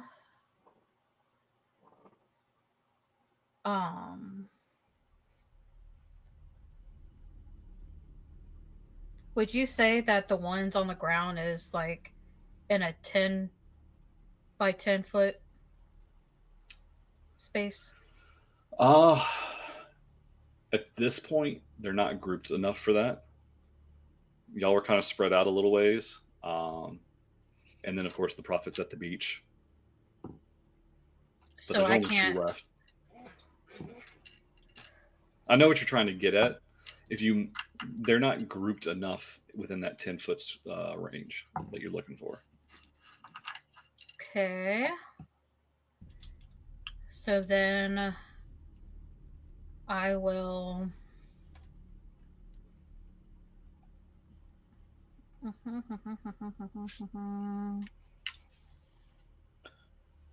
You could certainly do, I think, a penetrating shot. That's what I was gonna do. Okay. But I was gonna do it on the Prophet. Okay. So that gives you an upshift. Mm-hmm. Okay. Yes. Okay. Gives you an upshift, I think, equal to the number of volleys you have left, isn't it? Right, which is 2 at the moment. Okay.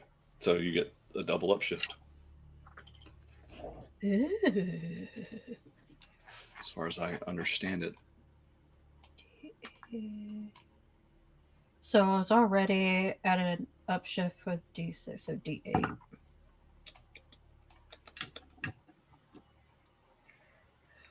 Okay. What?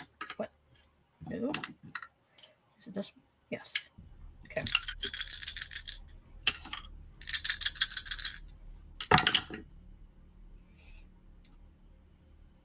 Okay.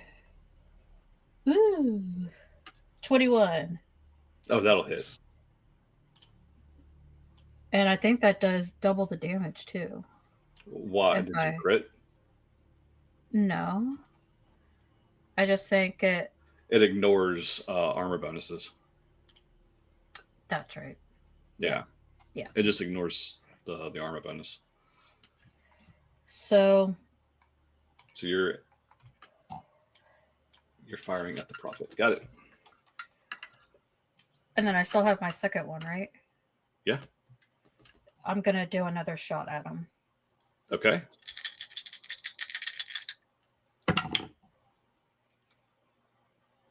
$19. That'll hit. Okay. So you take your quills, even though you've got one in front of you, you know Jack's kind of got that one taken care of. He's got his eye on it.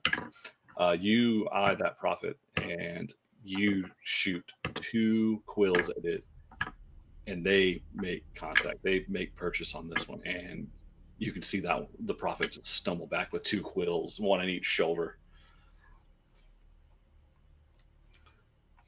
And now we're on to Mysticon, who now has a unicorn in front of him and a wolf. And he says, "Oh, this is just this isn't a petting zoo." And with that, he will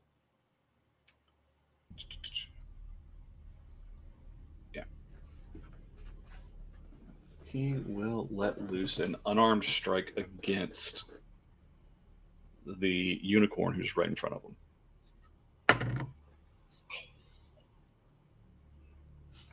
Everything gets upshifted. No.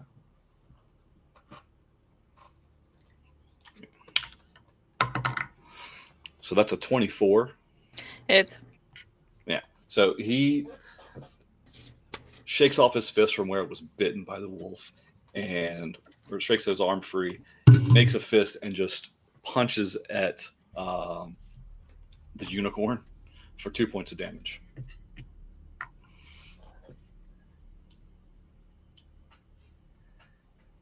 We'll see how well these pets of yours last. And now it goes to the Tango Warriors, who see the Prophet and the other two Tangas down. They look at one another, and the two that are by Artemis the one that is still standing at Zephron and the one that is in front of Jack and Artemis look at one another, and they fly into the air and run for it. And as they do, you see the Prophet on the beach see them and just follow suit. So the Tangos have decided to save themselves from being crispified by the rest of you. Seems the bird brands have more of a common sense than Mysticon over there. And as they run away, you hear Mysticon just, you stupid birds. Animals. Cowards, all of you. Some fucking pets, And- huh? Jack, it's your turn. Hey, how far away are those Tango Warriors? Let's see. They are using all of their actions, all of their movement and free actions to get away. Jack is bloodlusted. He's not. They're far enough away. I don't think you're going to get to them. Not even with the Blade Blaster? So their flight speed alone is 40 feet. Okay. And then you add on top of that their extra free actions. They got about 50 feet of movement. I guess you could try.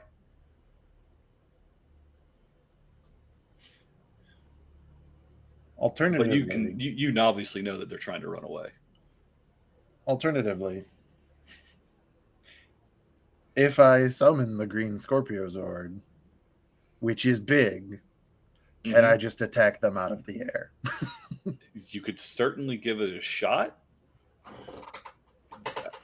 Smaller creatures, you have some downshifts to deal with. But you do have a giant Mysticon right there waiting for you. Yeah, but there's 2 Zords on him already, and he was already looking pretty grumpy. Add to I'm the giving you mayhem. an opportunity to use them. Jack, Jack this is your is- chance to get it back at him. He's upset about the Tangas getting away, but on the ocean planet of Equator, I guess there are, in fact, bigger fish to fry. And Jack, with the Green Scorpio scythe, is going to spin it around, go behind him, come up as high as he can, and slam it into the ground with a loud grunt as he goes to summon the Green Scorpio Zord, which, if this was the TV show, it would rise out of the sands as a giant scorpion, like tail first, ready to strike. But I also like that today they're coming down from the stars. So that, I would say, lands immediately next to Mysticon. Or actually, no. Because I have this thing and it's kind of cool and it's going to be that roll anyway, I would like to pilot the Green Scorpion Zord and target Mysticon with the Stinger Laser. Okay. Because I can. None of these dice have been doing good. I just want to. Please do the thing. Please do the thing. We did some of the thing. That is a 21, a 19 plus 2 for a D2. That'll definitely hit. Absolutely. So that is 2 energy damage. Sure is. Does my extra attack apply here? No, it does not. Mysticon looks hurt. You let loose this beam back from the tail, the spiked tail of your scorpion, and it is just a green energy beam that zones in right on Mysticon, and he's looking real bad. He's looking real rough. Specifically, because it's energy damage, I want to target the back of his head so that I fry his hair. And you do so. A nice little bald spot in the back of his head. Because he might, if he survives this fight, he'll never recover from that. And that will be the end of my turn. All right. Since there's no profits, Dexter. Dexter finds himself, and I kind of want to make a roll for this. This is a thought roll. What the hell would I even do against this thing on foot? I'm asking the grid for ideas. You could still try and shoot it. Okay, so guns still work on it. Yes. Got it. All right. You get, I think you get at least 1 or 2 additional upshifts for fighting a creature that is larger than you. I feel like I can't miss, right? Because it's like, this is obviously the first time Dexter is not the first time Dexter has dealt with something massive. This is the first time Dexter has dealt with something massive and evil. Right. Let's see. You get 1 upshift because it's huge. Okay. I get another upshift for myself. So right. we're gonna shoot it. All right, there, and then targeting. So we're shifting up all the way to a D6. Okay, 19. That will hit. Whew. That's still 1 point of damage, though, right? Yeah. It should only be 1 point of damage. Yeah. Surprisingly, that 1 point of damage, it still hurts him. It singes him pretty good, but he's just wobbling at this point. I got him in the back eye. in the eye. Underneath his eyes. I got him in the eye. You want to try again because I think you got a second attack. I don't have second attack. Oh, that's right. You don't. You're the one who doesn't. Keep saying that. Second attack. Now it's Zephron's turn. Zephron's going to follow Jack's suit, and if we can't take him out completely, we need to leave some lasting emotional trauma. And so the Lupus sword is going to flank behind Mysticon and try to bite, and with that pull part of whatever clothing he's got on to just expose the underoos that he's got underneath, because he's obviously one of those guys that's just got the whitey tighties or some sort of embarrassing underwear. Hearts. Yeah. Emotional damage. Exactly. So are you trying to actually cause damage or just pull his pants down? Cause damage. Cause damage. Okay. If I can manage to get a chunk of the cloth along with it. Okay. Yeah. It's a D2. That's right.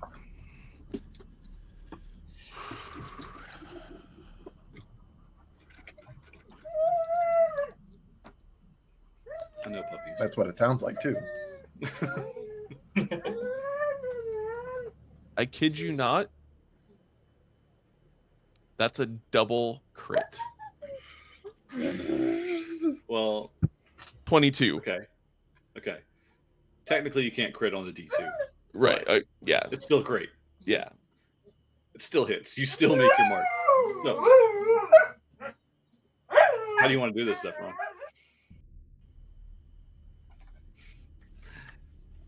Handle the pups. They're all excited for you. Puppies, be quiet. Daddy has to kill the man.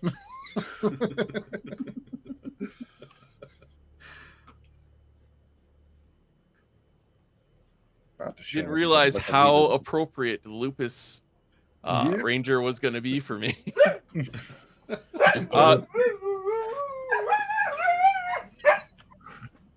They're so happy for you. Daddy killed the bad guy. That's the pack leader. And it is the husky, so of course he's got everything to say.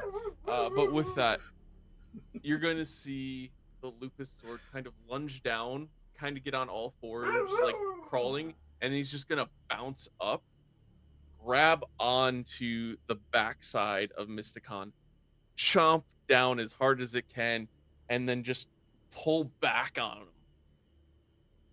And hopefully tear a piece of clothing away just to add an extra insult to injury there. Okay. So you're jumping behind him, right? Yeah, we're jumping from behind, yeah. Yeah.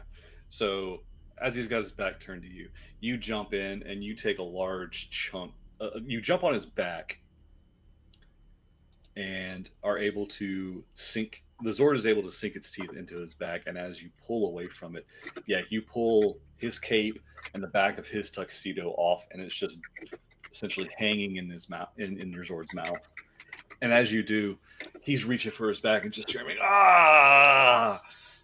and screams at you, looks at Trinzax and your unicorn Zord before he kind of makes his fall, and just like, "You stupid Breel. You were supposed to listen to Ivan, not this." And he falls over. And What that explodes. means. You have now defeated Mysticon. Oh, thank goodness. I hated that man. Yeah. Is he still big? Just He's gone. Boom, boom. oh, he's boom. Okay, You didn't hear the boom? I did, but I wasn't sure if that was him hitting the ground and then he Oh, was that was him, tiny boom. or something. Like his big form explodes and it left his little devil body. Yeah, No, he's all you gone. know. Alrighty. Just like a regular Zord fight, they explode and go boom and gone. Hell yeah. Unless you're Time Force. So now you have defeated Mysticon. You have Trinzax here, who just got called out, very oddly, by Mysticon on his way out, in her new Zord. You have two other Zords that have finally been summoned for the first time. And then there's Dexter and Artemis on the ground. What's running through your minds at this moment? Dexter, we'll start with you. Immediately, like, he shifted from after the one Tengu was dead, right? I got my personality back. And I immediately shifted into when he said that, I was like, who is Ivan Ooze? Did Zordon mention anything about an Ivan Ooze? Yes. Yes. You're not paying attention? Dexter probably was, but Chris has a finite memory. Fair enough. Fair enough. So he doesn't say that at all. He just rushes over the sword. He just oh, this is so cool. Fair enough. All right, Zephron. Well, no, we'll go to Artemis since you're on the ground as well.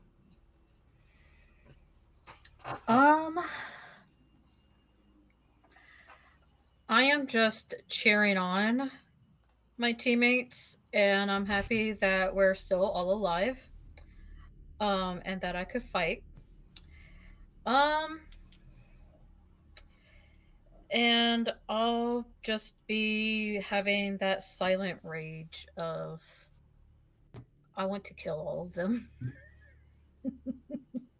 Like, even though Mysticon is dead, like, just Tengus, just everyone, I just want to kill. Yeah, Murder Kitty. Yep. Yeah. Zephron. Zephron's going to, for the first time, actually exhale. During this entire fight, he's been putting on a face of confidence and making it look good, but he realizes what just happened. He exhales and well, that's one down. Dal'Or's gonna be pissed that he wasn't here for it though.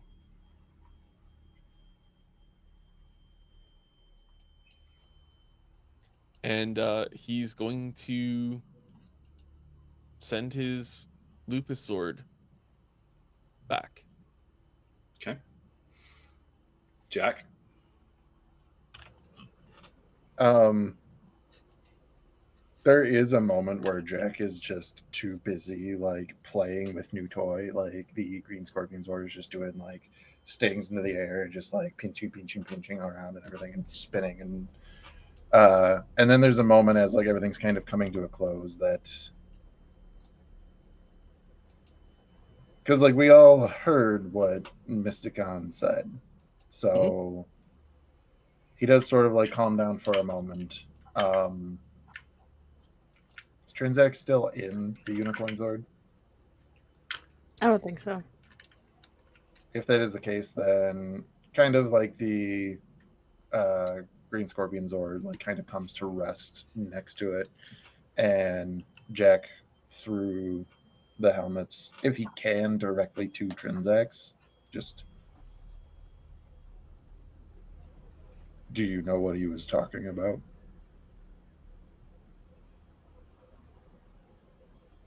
That is what's going through Trinzax's mind, is trying to remember a memory with Ivan, or a voice that I couldn't quite place, and if it was under the water or not.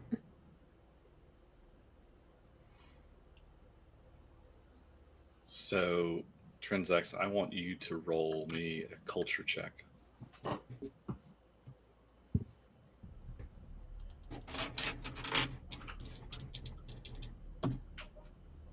That's an 11.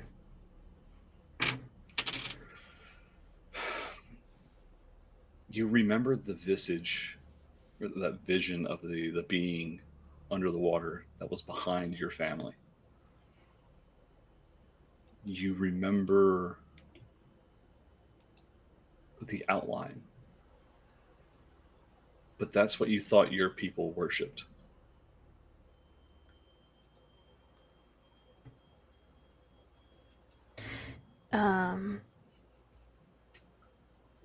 Then I don't look at Jack.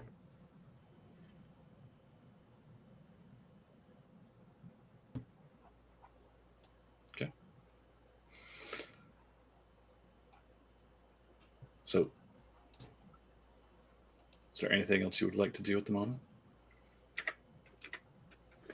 Trinzax, you're just sitting there in your Zord cockpit, right? No, I've come out of my Zord. Okay, you've I'm come sitting. out. Okay. Yeah, I'm just sitting on the beach. Okay.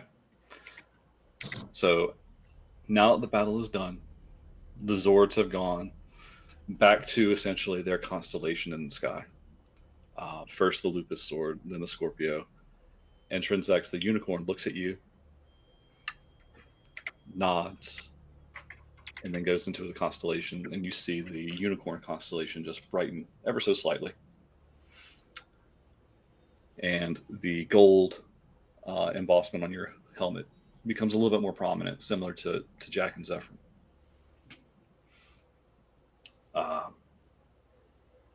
Over the comms, you hear Zordon. Rangers, is everything okay? There were a lot of energy spikes. Did you make it? We're here, Zordon. Good.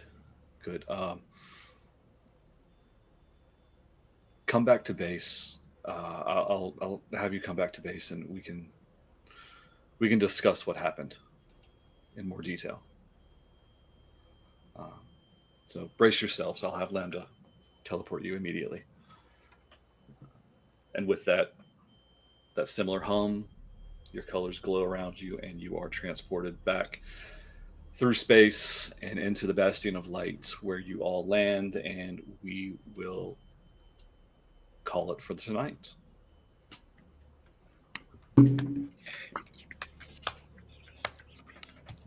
So, well done, Rangers. Well done. Appreciate it. So yeah, we're going to wrap up tonight. Appreciate everyone who stayed and watched. I know it was a little draggy, but that's what happens when you split a party and you got to balance a trial and some combat to keep everyone interested. So, I want to thank you all for joining. I want to just kind of touch base again. Our sponsors tonight, if you like the music, if you like some of the sound effects I used, go check out Monument Studios and their Fantasy Plus app. Use the code MISFIT and you can get 30% off or 3 months free. Highly recommend it. It's nice. It's fun. There's a lot of sounds to play with that I'm still discovering and playing with. I hope you all enjoyed the sound effects I used. It was nice that we could hear them now too. Yeah. It was nice that I remember to give you the link.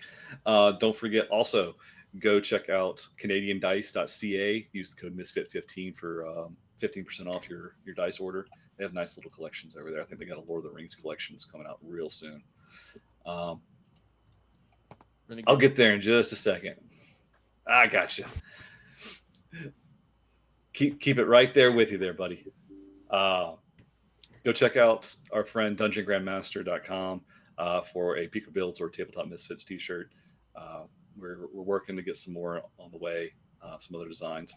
And don't forget, Zephron, if you want to hold up that wonderful, wonderful book, go ahead and use the Misfits have an affiliate link. So if you want to get your copy of the Power Rangers TTRPG, you want that physical copy, you want that PDF copy, go use that link, and it helps us out. Whatever you buy, it doesn't have to be Power Rangers. You can even buy the G.I. Joe. You can buy the Transformers, the My Little Pony. You can even go and get yourself Vampire the Masquerade or, Werewolf the Apocalypse, whatever suits your fancy over at Renegade Games. And again, if you buy something using that link, it helps us out, and we'll be forever, eternally grateful. Alongside, you follow, subscribe, all that fun stuff. It helps us out a lot. So let's wrap this up and go around the horn. Jack, we'll start with you.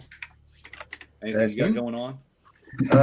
Always. Matt, Wartor Knight, professional game master, as well as actual play performer. You can find me here, as well as, for the most part, on To Be Diced Adventures in Twitch, and readily also Somebody's Heroes on Spotify for a podcast. A bunch of other channels that I also get featured on here, there, and everywhere with a lot of different projects in the works.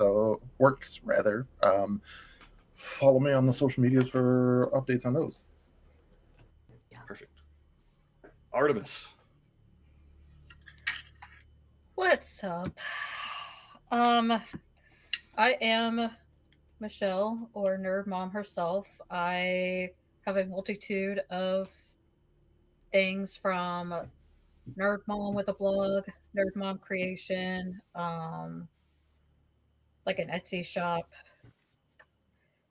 pretty much all the things, plus I play. Yes. All right. All right. Dexter, our Blue Ranger. Hello, once again, my name is Chris, our wonderful Blue Ranger for tonight, who is currently jealous that he does not have a giant robot. Nothing to promote right this second. There'll be things in the near horizon, so keep an eye out for those. Cool. Shadow. I am Shadow, or Shadow Dow. I have played your Black Lupus Ranger this evening, and you can find me on pretty much every platform except for Twitter, because screw that place, as Shadow Dow. I stream on Saturdays and Sundays on my own channel, twitch.tv/ShadowDow. On Saturdays, we play games, and on Sundays, we do co-working and vibing. Love to have you if you are interested in either of those things. Yeah. It's always a fun little listen. Now, Trinzax. Okay. Go for it. Hi, everybody. My name is Merv. I usually have pronouns, and today I've been playing our Yellow Unicorn Ranger, which I can finally say. There's a lot of stuff in the works right now. I'm gonna jump off of Chris and what he said.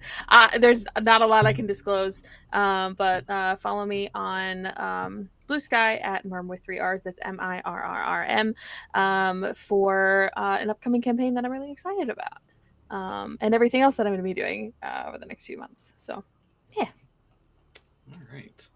Well, I am your Gridmaster. I am Beaker. You can find me here on Tabletop Misfits.